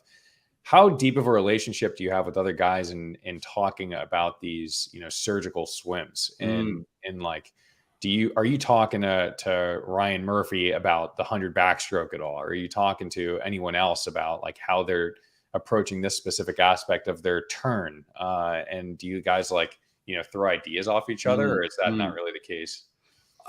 Yeah, kind of. When I was, I would talk a little bit with Caleb, talk a little bit with Blake P, Zappel, and then like I kind of earlier I had to do the 2IM, so I talked to Gunner. But now at ASU, the guy who's all about trying to be elite and asking questions, bouncing ideas is Grant House. He wants to know like why you do something, why you do this. Can he do that? Is that better than what he's doing? He just wants to be elite. And so, yeah, we kind of talk race strategies and stuff, but also at the same time, like you kind of have to know that like body types are a little bit different, and just kind of how you train and race. And so like Zappel has just a crazy quick, when he gets to 15, he puts his head down, he straight arms, and he's just going. Mhm. Whereas so, yeah, well, the only person that comes to mind right now is Santo Condarelli, and his race strategy was just rip it like Anthony Irvin, just rip it at the 50 and just pray and hope you hang on. Yeah. Whereas, so like, and Zappel's a big guy, so maybe that wouldn't work for him, but Blake P's more of like a 200 type of guy. So sorry, my dog is going nuts on this plastic bag. Oh, good, man. The dogs are good, man. My There aren't dogs. zombies outside, are there? Isn't that like a common sign? Hey, let me ask you this in terms of your friendship and your relationship with Caleb. I don't want you to tell me what Caleb's doing, but like, you see a guy like that who you respect and you love, and you've been on winning relays with, kind of struggling and go through, step away. Where do you feel your responsibility is to him, and how have you connected with him over the past 12 months? Right after Budapest, it was a little like I wasn't quite sure what to say, just besides like, hey, thinking of you, love you, man. Right. You're gonna come back stronger or whatever. And then I kind of like I saw a funny Florida Gators meme or something from football. Mm-hmm. And I sent that to him as kind of another similar message, like, hey man, thinking about you, hope you're doing well, hope all is good. Reach out if you need anything. And I think just giving him some space, kind of his it's a hard question. But you're obviously hoping he comes back and competes. Oh right? Yeah. Mm-hmm. Yeah. Okay. But kind of on his own timeline. I don't think he needs to swim or compete for anybody else. And if he wants to, then he can. But man, he's got an impressive resume already. Yeah, so there hasn't much he hasn't done already. Yeah, so. For sure. Dave, I got a question for you. You're kind of a guy that stepped away a little bit from swimming and kind of removed yourself for a few years. Was that a conscious decision on your behalf? Yeah, it was. I had over-rotated on my priorities in life, where swimming was the only priority, which is not where you want to be. And again, like, not to shamelessly plug this thing that I'm working on right now, but it's kind of addressing this directly, is like taking time while you're training and while you're swimming, I think is extremely helpful for your long-term health, just mentality around approaching races, your approach to life when you're done with swimming. And if you get like too obsessed with any one thing, like, it's going to bite you in the ass at some point, right? Like, you see Tiger Woods and or I don't know the entire story behind him, but he was all in on golf, and like, he clearly didn't have the rest of his life in order for a period of time there back in the late 2010s or 2000s. I think it was, it's been helpful to kind of step away from it a little bit, for me, just to kind of recalibrate. But I'm definitely starting to pay attention a lot more now than I was, like 2 or 3 years ago. But for Caleb's situation, I hope he figures it out. And I remember there was an article where he had said he went on a honeymoon to Iceland and like hiked the Appalachian Trail or something like that. And I was like, yes, that's exactly what you need to be doing, man. So, best of luck to him in figuring out, I hope that he can find balance, and, come back. He's obviously monumental for the sport of swimming, and, inspires so many people. I hope that he figures that out. Yeah. I love watching him, man. I love watching, him and Ryan together win medals. It's like, so like, I wasn't on the inside, I was on the outside watching you guys. So like, as a teammate, Ryan, what's it like when you're in a room with a guy like that, And then we see you on the podium, we see you emotional, we see that side of it, we see the outside of it. What's it like on the inside of that, Well, I think there's just person A, person B, and I think, well, especially like Caleb, I think the country wants person A, who is that loud, let's go kind of flexing, swim for his country. But Caleb's also equally person B, he could just, if he had a Nintendo Switch and Mario Kart and just like a bag of Sour Patch gummy worms or something, like that would be ideal for him. And so I think there's that kind of what David's saying was going to Appalachian Trail, that when he did things for Caleb the person, not just Caleb the swimmer. I think that's going to be really, really good for him. And just that. And then, so yeah, when you're back in the ready room, it's all just, it's kind of easy, chilling, talking. It's not that you're kind of that person B, you're the Ryan the person, Caleb the person, just talking whatever, just trying not to, honestly, feel like not talk about swimming. But then once the pool deck, you get on the pool deck, get on the behind the blocks, person A comes out. Yeah. Let's have a look at some comments here. What do we got here? We got one.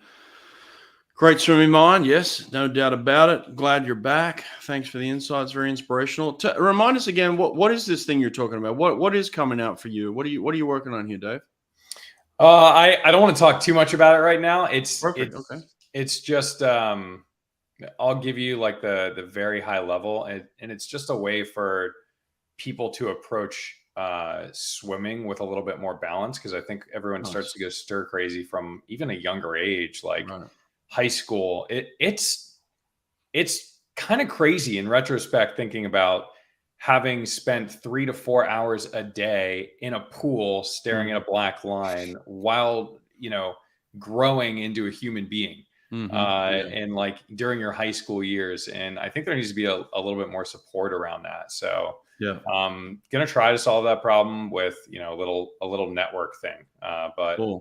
We'll talk about it, Brett, in a couple months. Anytime you want to promote anything, you guys, both of you guys are welcome. I mean, that's what honestly, that's why I kind of built this thing, is like, I want to be a support of what anybody's doing in swimming. I think it's kind of like what you said, Dave, is like, there hasn't been that support system. I think there's some, I wouldn't call them competitors of ours, but people that are doing some other things. And it's a very negative environment on the other side. And I'm like, I don't want to be part of that negative environment. I want to be part of something that's really positive. And if any swimmer, any coach wants to come onto my platform and promote anything that they're doing to support the swimming world, I want to be part of that. I don't want to be part of this negativity that's on this other side, where it's clickbait, where it's like putting up stories just for the sake of stories, to make money for certain organizations. Like, I don't want to be part of that. You know what I mean? So again, I'm not mentioning any names. I think we all know who I'm talking about, but it's like, that's just a very negative environment to me. And I want this to be very positive. So you guys are always welcome to come on here and promote anything you want to promote and talk about anything you want to talk about. So I appreciate you guys being on here today in the very least. And I'll tell you this, tomorrow we're gonna another exciting show tomorrow too. So everybody that's in here right now, 119 of you. So we actually have Connor Dwyer coming in tomorrow. Connor Dwyer is another one of those guys who's actually disappeared a little bit from the swimming scene. He's going to come and join us tomorrow on the show. So that'll be pretty cool. Dave, you're probably a fan of Connor as well, right? Yeah. He came up. We played a round of golf in Colorado Springs and tried to coordinate a surf like 2 years ago or something like that. Didn't end up happening. But yeah, I like Connor. Yeah, he'll be fun to have on the show for sure. Yeah, he's a badass, man. That guy could swim too. He swam at Florida when I was at Auburn. I was coaching against him. I always hated coaching against that guy because he's a guarantee. He had I remember there are like a couple things that I remember from like races, just like little 2-second snippets of time. One of them was how insane Lochtey's underwaters were in the 100 freestyle semifinal in 2016 trials. And how Nathan, I literally, like, I was in lane like 1 or 2 and I had turned to my left and I see like Ryan just go to the bottom of the pool. You weren't in that race, were you, Ryan? I don't think so. I don't remember. Yeah. If you were, then it was a different heat, but it was a semis, and like Nathan pops right up to the surface. Ryan goes down there, and I was just like, I literally had a conscious moment where I was like, wow, this is cool. I'm racing these guys. But then one of them is about Connor Dwyer, and it was in like the middle of a 400 set. We were doing something like 16 400s at altitude at Colorado Springs. And I just remember like working my ass off. I'm just paddling so hard, like it's like rep 4 or 5 or something like that. And I look over like 2 lanes and just see Connor just looking like he's cooling down. His stroke is so unbelievably efficient. And like it's long. He just like throws his elbow up to the surface and just like slides through. It's super impressive. That's my favorite part about Connor Dwyer. Yeah, he's going to come on tomorrow. It'll be fun. Oh, by the way, Bruno was supposed to be on tonight, and I am completely devastated that he couldn't be here. He actually had to put his dog down tonight. And when anyone that has an animal, anyone that has a dog, knows what that is like. And Bruno is very apologetic in the fact that he couldn't be here tonight. I know I promoted it. And he told me about 30 minutes before the show began that he had to put his dog down. And Bruno has a tattoo of his dog on his body, so that's how much he loved this animal. And so, I'm very upset about the fact that Bruno had to go through that tonight. But I just want to let everyone know who was expecting Bruno to be here, by the way. So, not fun by any means, So, yeah, it's sad. Yeah, let me see where we're at with the diving. Do you guys know where we're at here? I'm trying to look at where we're at. What we got going on here? This guy's got Olympic rings on his forearm. He's about to do a dive. Let's see what we judge this. I'm gonna probably give that like a 8.0. That's pretty good. 10. That's a 10. That's Stanford. That's a Stanford guy. Okay. Here, yes. Yeah, that's nice. Who was the Stanford diving coach when you were there, Dave? Oh gosh, Putting you on the spot. I forget his name. But I was buddies with Christian Ibsen, who is a diver. All right, yeah. His name, yeah. He was Olympics. Yeah, he was good too. Yeah. Nate, you're back there. Nate, you going to come in the stream here? Can I click you in here, Nate? Come on, come join us, man. There we go. I clicked you in. Too bad. What up? You got the Texas shirt. I don't know if that's cool, dude. Right. I went neutral with Harley Davidson at least. Come on, man. We went 1-2 to start the night off. No, we went 1-2. Right. What are we at? What are we at with diving? By the way, we still got 10 more minutes until heat 1 starts. All right. I've been peppering these guys with questions. Nate, you got anything for these two guys? I mean, they're living legends just sitting here, right here. Come on, man. Hit them with something. I never made the Olympics, so let alone win a gold. Dave, did you swim for Hershey YMCA? No, just Hershey Aquatic Club. I actually don't think we had a YMCA. Is that a thing? I for some reason I thought you were a YMCA swimmer growing up. No, I wasn't. We had a full swim program. Yeah, Hershey Aquatic Club. I think it started from like nothing. But ended up being pretty good. Sorry, I'm also watching this Michigan State K-State game now. Yeah. I have MSU winning it all, so I'm really hoping they can pull something out here. Are we watching the Final Four? Not that diving isn't fun, but this is the Sweet 16. Sweet 16. All right, here we go. Need a 3. Glenn, thanks for the kudos, man. Listen, it's all based on whether these guys want to come on and talk. I'm talking to living legends right here. I'm just as excited as you are to have these two guys on the program. So yeah, I'm very thankful. Thanks for doing this, guys. It's fun, look, honestly, Nate and I run this podcast together, and a lot of it is just based on whether anyone wants to come on and talk to us. And we're appreciative of the fact that you guys did that tonight. So thank you. Yeah, thanks for having us. It's fun to stay, and from my perspective, to stay connected with folks. Yeah, like Keenan had texted me earlier, and he was just like, "Yo, dude, come join me for this." Yeah. Keenan's like, hey, I'm going to get Dave Nolan come on. Would that be okay? I'm like, no shit, dude. Of course. It's okay. What are you talking about? I need my permission for that. Question here, Ryan Howell. What is 46.6 and 46.4? I don't know about 46.4, but what's your thoughts on Popovich when you saw this kid swimming, man? What's your thoughts here? I think he's just like fluid, just so long, so smooth, and it's kind of cool to see this, like how the sprinters kind of go back and forth on this pendulum of long, smooth, elegant to like jacked. Yeah, Nathan Adrian, Matella, like Cullen, those guys. And now it seems like it's kind of swinging back because the guy, Kai Winkler. Kai Winkler. I had him on the podcast yesterday, him and his coach. We've got that coming out next week, by the way. Yeah, same kind of body type as David, just long, smooth, lanky, just really, really cool. I've probably met David, but it was kind of in like a ready room passing. Hey man, good job, nice swim.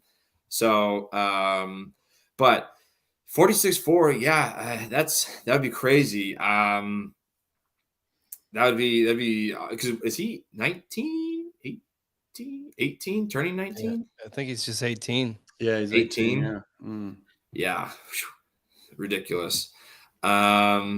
But yeah, that'd be cool. I think just like Caleb, if one person pushes the barrier, then other people realize the potential of like, oh yeah, if they can do it, then we can do it too. So it'd be awesome to see more guys dip under 47 and go 46. You're training for it. So when you're talking to your coach and when you're coming into practice each day, are you saying to yourself, I got to get better at the front end, or I got to get better at the back end? Where are you looking to make the gains? Honestly, I feel like this season, the gains right now have been that 35 to like 60, 75 area. Okay. I feel like the turns have always been, good and going into, but I feel like recently I've kind of like gone to 35 and then just kind of relaxed into the wall instead of like going to 35, then building into that wall, coming off, carrying speed off the wall. So that's kind of the big thing right now. And then I think you can never work too hard or overtrain coming home like back end 50s. So that's always a big. Funny you should say that, because that's actually what we worked with Tyler McGill. So Tyler McGill had to make the Olympic team in 2012 in the 100 fly. Dave was probably at this meet and competing, and Ryan Lochte decided to swim the 100 fly. So it was like Phelps and Lochte were kind of a guarantee to swim this 100 fly. And so what I said to Tyler at the time is like, all right, well, where are they good? Where do we have to be better? And it was from the 50 to the 65. Phelps was phenomenal coming off that wall. He would just smoke people on that 15 meters right there, and then kind of carry his speed. So it was like we spent a lot of time working from the 50 to the 65. So we would do a lot of that stuff in practice where you would swim into the wall and then record your times coming off. And so we would just record. And so long story short, by the time he got to the trials, when he executed from the 50 to the 65 exactly the way I wanted him to, I kind of just threw my hands up and like, he's making the Olympic team at that point. So when he got to the 65, it was like game over, So yeah, you're right. When you pinpoint an area of your race where you've got to get it right and you've got to improve and you've got to kind of create some separation, it almost takes care of the rest of it. You know what I mean? Right. Yeah. I like that. That's really good stuff. Yeah, I actually, speak of Tyler McGill, I ran into him at the same meet in Birmingham that the previous comment was, and like I almost didn't even recognize him because I just wasn't just thinking that he still lived in Auburn. But yeah, he's a Central Illinois legend. Yeah. Champaign Champaign, Illinois. Champaign, exactly. Hey, listen, I just got a text message from someone. I don't want to say who it is, but I'll read it to you. Brooks and Bjorn both talking to officials after the 50 about the long hold. Plus, Brooks said the touchpad at the turn end slipped on him. Brooks said he talked to 4 officials about it. So apparently there's some touchpad issues. Apparently there's a lot of talk about the fact that they held him too long at the start. We're seeing it in the comments section too. We didn't put all the comments up, but a lot of conversation about how long they held at the start and why people were slow. So I don't know what's going on back on deck, but there's a lot of talk about it, and I guess some people are upset about it right now. So it'll be interesting to see how that affects the relay coming up. Yeah, they changing the touchpads. I don't know. They might be. I guess. How long we got till this race? I mean, diving's over now, is it? We got 3 minutes. Oh, come Until on. Heat 1. Yeah, let's go. Do I have to change my settings? Yeah, you probably do. You probably have to go out. Yeah, I got to go out. Come back in, Yeah. Like they. I mean, pretty disappointing to have a whole season of training to, in some kind of prop, be the error part of your swim, not even your own swim. Yeah. All right. So who won the diving? So it was Stanford won. Is that a Stanford guy? I can pull this up. Hold on. I don't think so. Was it? I don't know. I can't pick the uniform. No, Ohio State won. Ohio State. Okay. Indiana got second. That's an easy pick because he's got those stupid pants on. I can say that now. They love those pants. This guy's fascinated with how much you bench press, by the way, Ryan. He's not only intrigued by how good looking you are. I definitely cannot bench 3 plates. That's a different club. Is this a plant? Do you know this guy? Soothing me. Yeah. No, this is just my wife in the other room. That's your wife. Yeah. Sending in all these comments. Yeah, exactly. Yeah. Okay, so do we see anyone lead off this relay in under 18? Are we going to get that tonight at least? Someone lead off? I don't think so, man. It just doesn't look like it. Doesn't feel like it, does it? Yeah, I feel like the juju's kind of gone now, but maybe, I don't know. Stanford had a kind of an approach to the Pac-12s like that. Am I wrong? Did you guys always want to win that thing no matter what? Or was it like, let's leave something in the tank? Or was it just empty the tank and see what we got left? So when Skip was coach, we would rest a majority of the team. Right. But if you had already made NCs or you're kind of a shoe-in, you'd get like a drop taper. So just like 3 days we'd do just the week of. That was you? Yeah. And like a handful of other guys who were, Aaron Wayne, definitely like Austin Staub, who was before my time, Matt Thompson in backstroke, like a bunch of guys who were part of that group. But we certainly didn't like go all out for it, but it was like an 85% effort to win the meet when Skip was coach. And then when Ted took over, he went for a new strategy and just said, all right, we're going to rest a little bit less. Right. Those people who are like on the border, Mm-hmm. and we'll see what happens. And that didn't work as well, I don't think. Yeah. So I got the points update: 150 for Cal, 141 for Texas, 126 Arizona State, 120 basically for NC State. So you got and then your top 5 is Florida. So it's Florida, NC State, Arizona State, Texas, Cal. Not surprising. It's kind of the way we'd expect it to go, but I guess surprising that it's still pretty close, 50 to 41. So. And Michigan State has 87 and K-State has 84. We're watching some basketball too. I like that. I think we end. Are they going to start this relay soon? Yeah, I think so. They've just given out the diving award, so I wouldn't imagine it'd be too much longer. Princeton. Here we go. We're back to the swimming. Yeah, it looks like we're coming out now. Here we go. Yeah, they got these pyrotechnics spraying these guys' faces. Wait, is this Was this there for any of the other events? Yeah. They've been spraying pyrotechnics. Yeah, all that's over this definitely a place. new thing.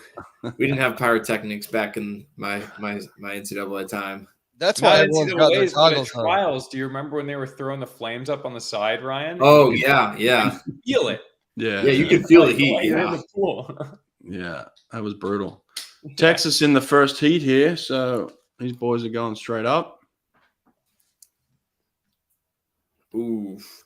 Yeah. Well, now that you've seen the 50, do you think the record's going down, Brett? I don't. No, I don't. I'm a little disappointed, but who said this? So is the record going down? I was all Ari. about the record going down, but no, it looks like they've all slowed down a little bit. Maybe Cal actually has a chance now, and NC State's got a really good NC chance. State has a chance. Yeah, They're Yeah. swimming fast. You know, it's like usually that's like the person who's got the hot hand. yeah. Florida Right. did not have a good. Florida's not been swimming that great. No. I do like that NC State had 4 guys up in the final. So I like their chances. But I just know it's an 18.5 average. That's all I know. So you get under that 18.5 average, and yeah, you're right there. I mean, and then you guys had 2 other guys go 19.2. So you got 18.7, 18.8, 18.9, and then 2 dudes that went 19.2. It's like, yeah. I don't know who's going to be on it, but no, I think this is NC State's to lose, to be honest.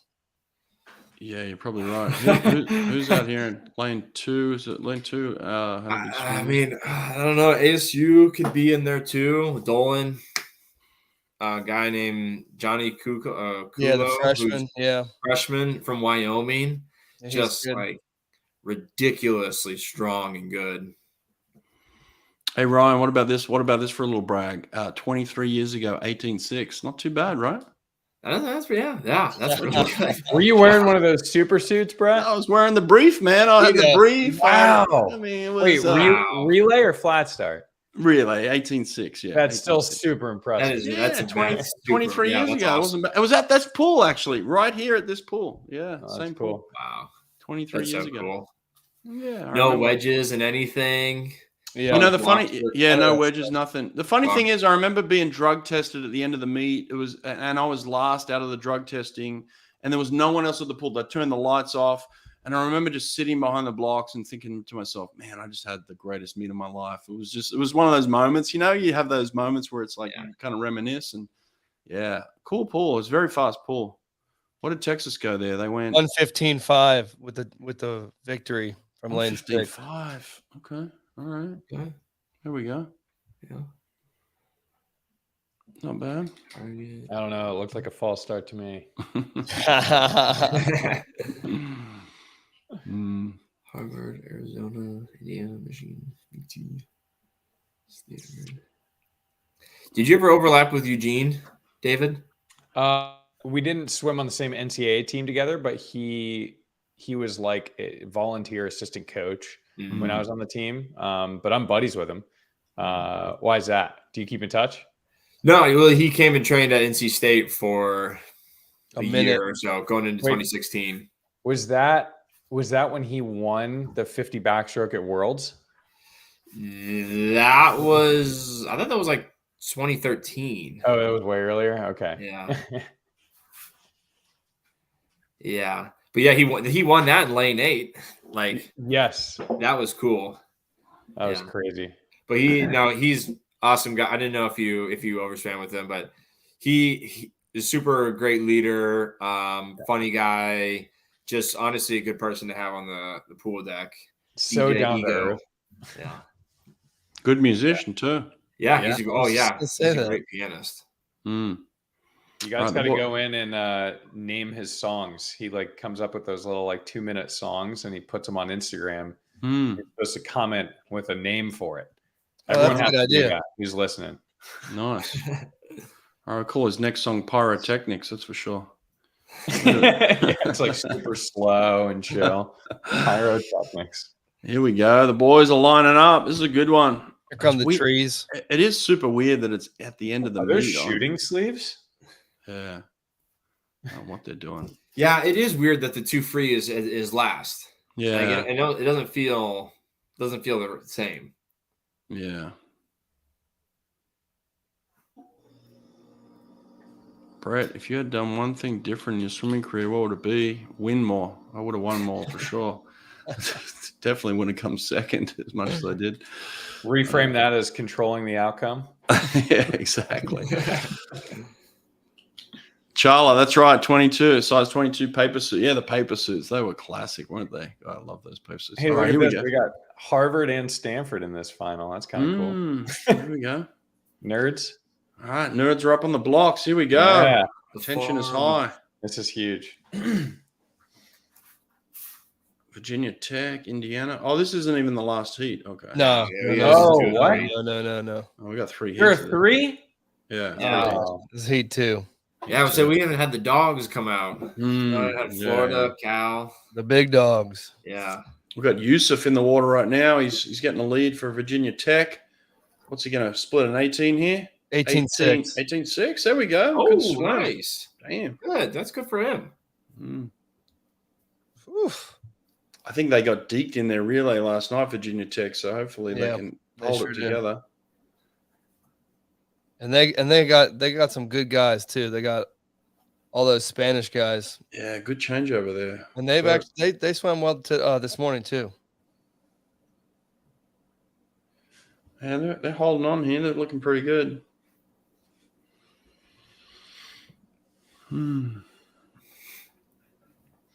It's also crazy how many strokes I see now that are the windmill strokes. Yeah. You know, like Anthony Irvin sort of did that, but everyone just started copying Dressel, right? Like was he or do you have that kind of stroke too, Ryan? Kind of. Yeah, I think Caleb really made popular the coming directly over stroke. Whereas I feel like guys kind of went out lower to the water, kind of like a fly stroke, but he really popularized the coming over the top. Yeah. Freddie Bousquet did that too. Have a look at Freddie Bousquet if you ever want to watch dirty over the top swimming. We're getting more cash here, boys. I'm going to split this up. We got to send these boys some cash. Thanks, man. This is nice. I like this. Thanks for the cash, man. Texas Texas is still number 1. They beat every single person in that heat right there. Virginia Tech won it with 156. Oh, wow. Just FYI. That's huge. Good for them. This guy really wants to know about Ciela's 20.9. Ryan, what's your best long course? 21.6. 21.6. Okay. How ridiculous is 20.9? That's still like I love YouTubing that video. Just what's great about it is he touches the wall, and if you're a 50 guy and you touch the wall and you do really well, no matter what, you're not tired. So he just stands up, gets on the block, and gorilla screams. Oh, I love that. Yeah. But that suit, you think you're going fast at 21.6, that would have cooked me. So 21.9, that's so cool. That you can just visualize the speed of how powerful each stroke is going. Yeah. He was all power. That's it. Is this the top heat? The last one? Yeah, here we go. Okay, good. We got some boys coming out now. I like this. Dogs. Yeah. They look a little bit more serious than the last group. All right, who you got? Who you got, Brett, for the win? I got Cal for the win. Held. We already know who you're picking. I was okay. Have to say NC State, but I really like Cal here. Well, I have to say ASU too. I don't know. It's a 3-way tie. I think it's NC State and Cal. I really think it's one of those two that wins this thing. What do you think, Dave? It's Florida. Florida's winning for sure. Florida. Okay, Florida. All right. Yeah. I like that. I mean, Florida is who I picked a couple of weeks ago, so I don't know why I'm changing now, but they just haven't looked good at this meet. So until now. Yeah, now we'll see. I mean, they came so close. They were Is 114. Leon on this relay? No, this is the one relay Leon's probably not going to be on. Okay. Looks like NC State is going with Luke Miller, by the way. Okay. Ooh, Luke Miller. Okay. Yeah. Luke won our competition last year. Yeah, the 50 kick. Yeah, that was him. Yeah, and he did it in lane 7 or 8. Yeah, or something. He killed suspicious at NC State's downstairs pool. All right, here we go. Boys are on the blocks. Take your marks. Racing. Better start. Much better Yeah. start. I think we might see someone go under here. Dude. Bjorn, is that Bjorn out there in lane No, 2? that's Florida. That's No, lane 2's smoking. yeah. Who's in lane 2? no, that was Bjorn. Oh, no, Leander. Leander's having a good swim. Oh, shit. 18.2. He would have won the 50 right there. Wow. Yeah, that's a better swim. Yeah. Florida might win this. You're right. Damn. Okay. AI. Cal's right there. Florida. Head-to-head. Changeovers matter. Florida got the better changeover right there. Damn, good changeover. He looks good too, this kid. I don't know who that is, but he's smoking. That was Adam Cheney. Yeah. Mhm. All right, let's see if this anchor blows it. No, good changeover. Really nice. Efficient. Let's see if this record goes down. Oh, 55 close. What is it? 14 Gotta flat? go. Is it 14 flat? 14 flat. He's got 4 seconds to get in. He's going to get it. He's got it for sure. Oh, 13. Oh, wow. God. By a ton. Damn, Yeah, by by a a ton. ton. It was Florida. Damn, 13-3. Holy Wow, hell. that's not even close. Not even close. Oh, wow. Oh, that's dirty. Dang. Florida. There we go. Well, I feel better about the fact that I put up a video a couple of weeks ago saying Florida were going to get it. So you're really smart now. I mean, wow. They've had an average meet up until that point in time. They weren't the only ones that went under it either. Cal was Weren't they? 13. Really? Yep. Hold on. Damn. I mean, 13-3 is like smoking it. Wasn't even close. That must be like an 18-2, 18-3 average? Damn.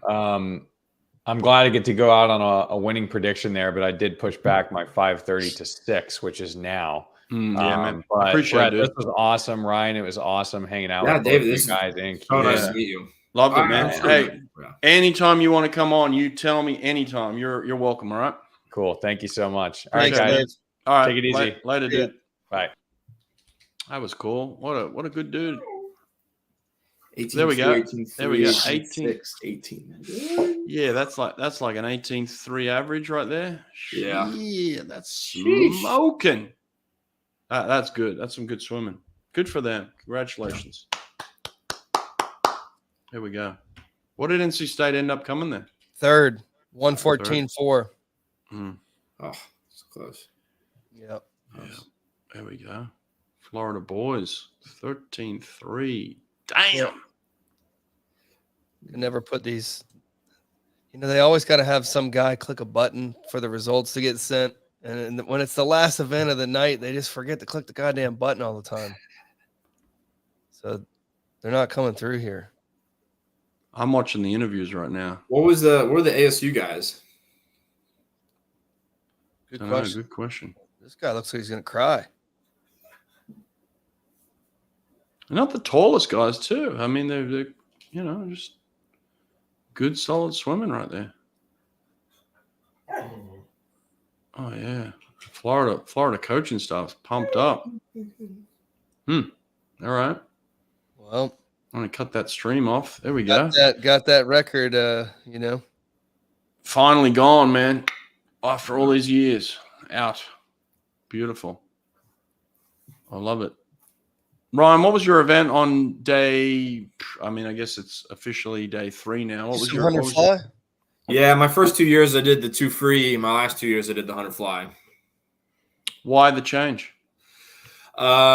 Really, it was because my junior year we already had so many good 200 freestylers. We had Soren, Simonis, Justin Ress, and we were kind of lacking because Soren was going to do the 200 free, not the 100 fly. So we were lacking a 100 fly guy, and just did it for the team and needed to become a 100 flyer. Was that a decision made early in the season or late in the season? Kind of midway through the season when we realized Soren's potential was more 200 free than 100 fly. Mm-hmm. So, Yeah. Very All right, cool. last question. What's your favorite dinosaur? I saw this in the chat, and I was hoping it wouldn't come back to haunt me. No, dinosaur, man. There's so many to choose from, you know. I know. I don't. So wanna, hard. That's what my daughter would always say. I would just It's hard to say pick. the only thing that can come to mind is like the top three: Stegosaurus, Triceratops, or I guess four, like Brontosaurus, Tyrannosaurus. But it probably would have to be, I don't know, just Triceratops. Triceratops, solid. I don't know. What's this? What's the one that flew? Pterodactyl. Pterodactyl. Yeah, I like the pterodactyl. That's mine. I like the pterodactyl. Charla saying the last exchange sucked. Okay, interesting. Oh, here. Okar is exposing me. Yeah, you got exposed right there. What is that? Just naming Yeah, just dinosaurs. naming off the dinosaurs I know. I love it. There we go. There's some splits for us. Changeovers. We got any close changeovers? What do we got? 0-4 on the last leg there. Oh, 0-0. Oh, shoot. That was close. Oh, wow. 0-0 on the third leg there. Nice. I told you they had good changeovers. They were clean, but really quick. This kid is good, man. He's been swimming good. That is fast. Yeah. 18-1 with a 2-3. Yeah, that's quick. That's good. Damn. Yeah, those changeovers were slow for those. Yeah, guys. NC State was a little slow. 0.3, 0.2, 0.2. 0.34. I mean, that's a little. ASU got the fifth spot there, so 18-7. Yeah. 18-7. yeah. 23, 24.1. Yeah. Oh, wow. 0.09, Max McCuster. Pretty close. Yeah. Texas scoring some points. Didn't think they were going to be in the top 8, and there they are, 115.5. Anyone get DQ'd? Who got the deke? Who got the Alabama? Alabama got the deke. Tim. So the points here. Okay, so Cal's pulling away a little bit. Cal's got a nasty last day too. By the way, they're It's always their best day. They top just heavy clean on up the those last day. 200s, man. 200 Yeah. backstroke. Destin Yeah, last breaststroke. 135 or something. Yeah. Who jumped for Alabama? So this guy had a 0.56 changeover. It's like Charlie Hawk did. No, Derek Moss did. But Tim is Nils' brother. Yeah. 0.56 reaction. That's incredible. That's like almost predicting it. Oh, That's Derek extremely fast. had the jump. So Ryan, while we got you here, I guess Worlds is the goal, right? Yep. Japan. Yep, Japan, and then fully focused on Paris. Yeah, that's the plan. Going in, want to go, to Paris. 100 free is the goal. 100 free, or are you looking at other events? 100 free, 50 free. If there was the 50s, I'd say 50 fly, but just 100 free. Just have some unfinished business with 2021 trials. Nice. I like that. Is 47 sorry, let me rephrase that. Is 46 a reality? For me or for the winning time? For you. Obviously I wouldn't be training if I didn't think I could be, one of the best sprinters in the United States and the world. And I'm not training just to be mediocre and just middle of the pack. I want to be the best. I want to have my name on the record boards and the history books. So, and your best time is 7.6, is that right? 47.3. Oh, 47.3. Yeah, sorry. I apologize. So, where do you find the 0.3 then? I think it's the little details too. The turns, the underwaters, the breakout, being disciplined in the last 15. And then just maybe kind of what we were talking about earlier. Maybe it's not so much strength, power, how fast can I go for these X amount of strokes? Maybe it kind of tends to, or it blends into more of like okay, smooth, strong swimming. So you're thinking about leaning out a little bit rather than bulking up. Is that what you're thinking?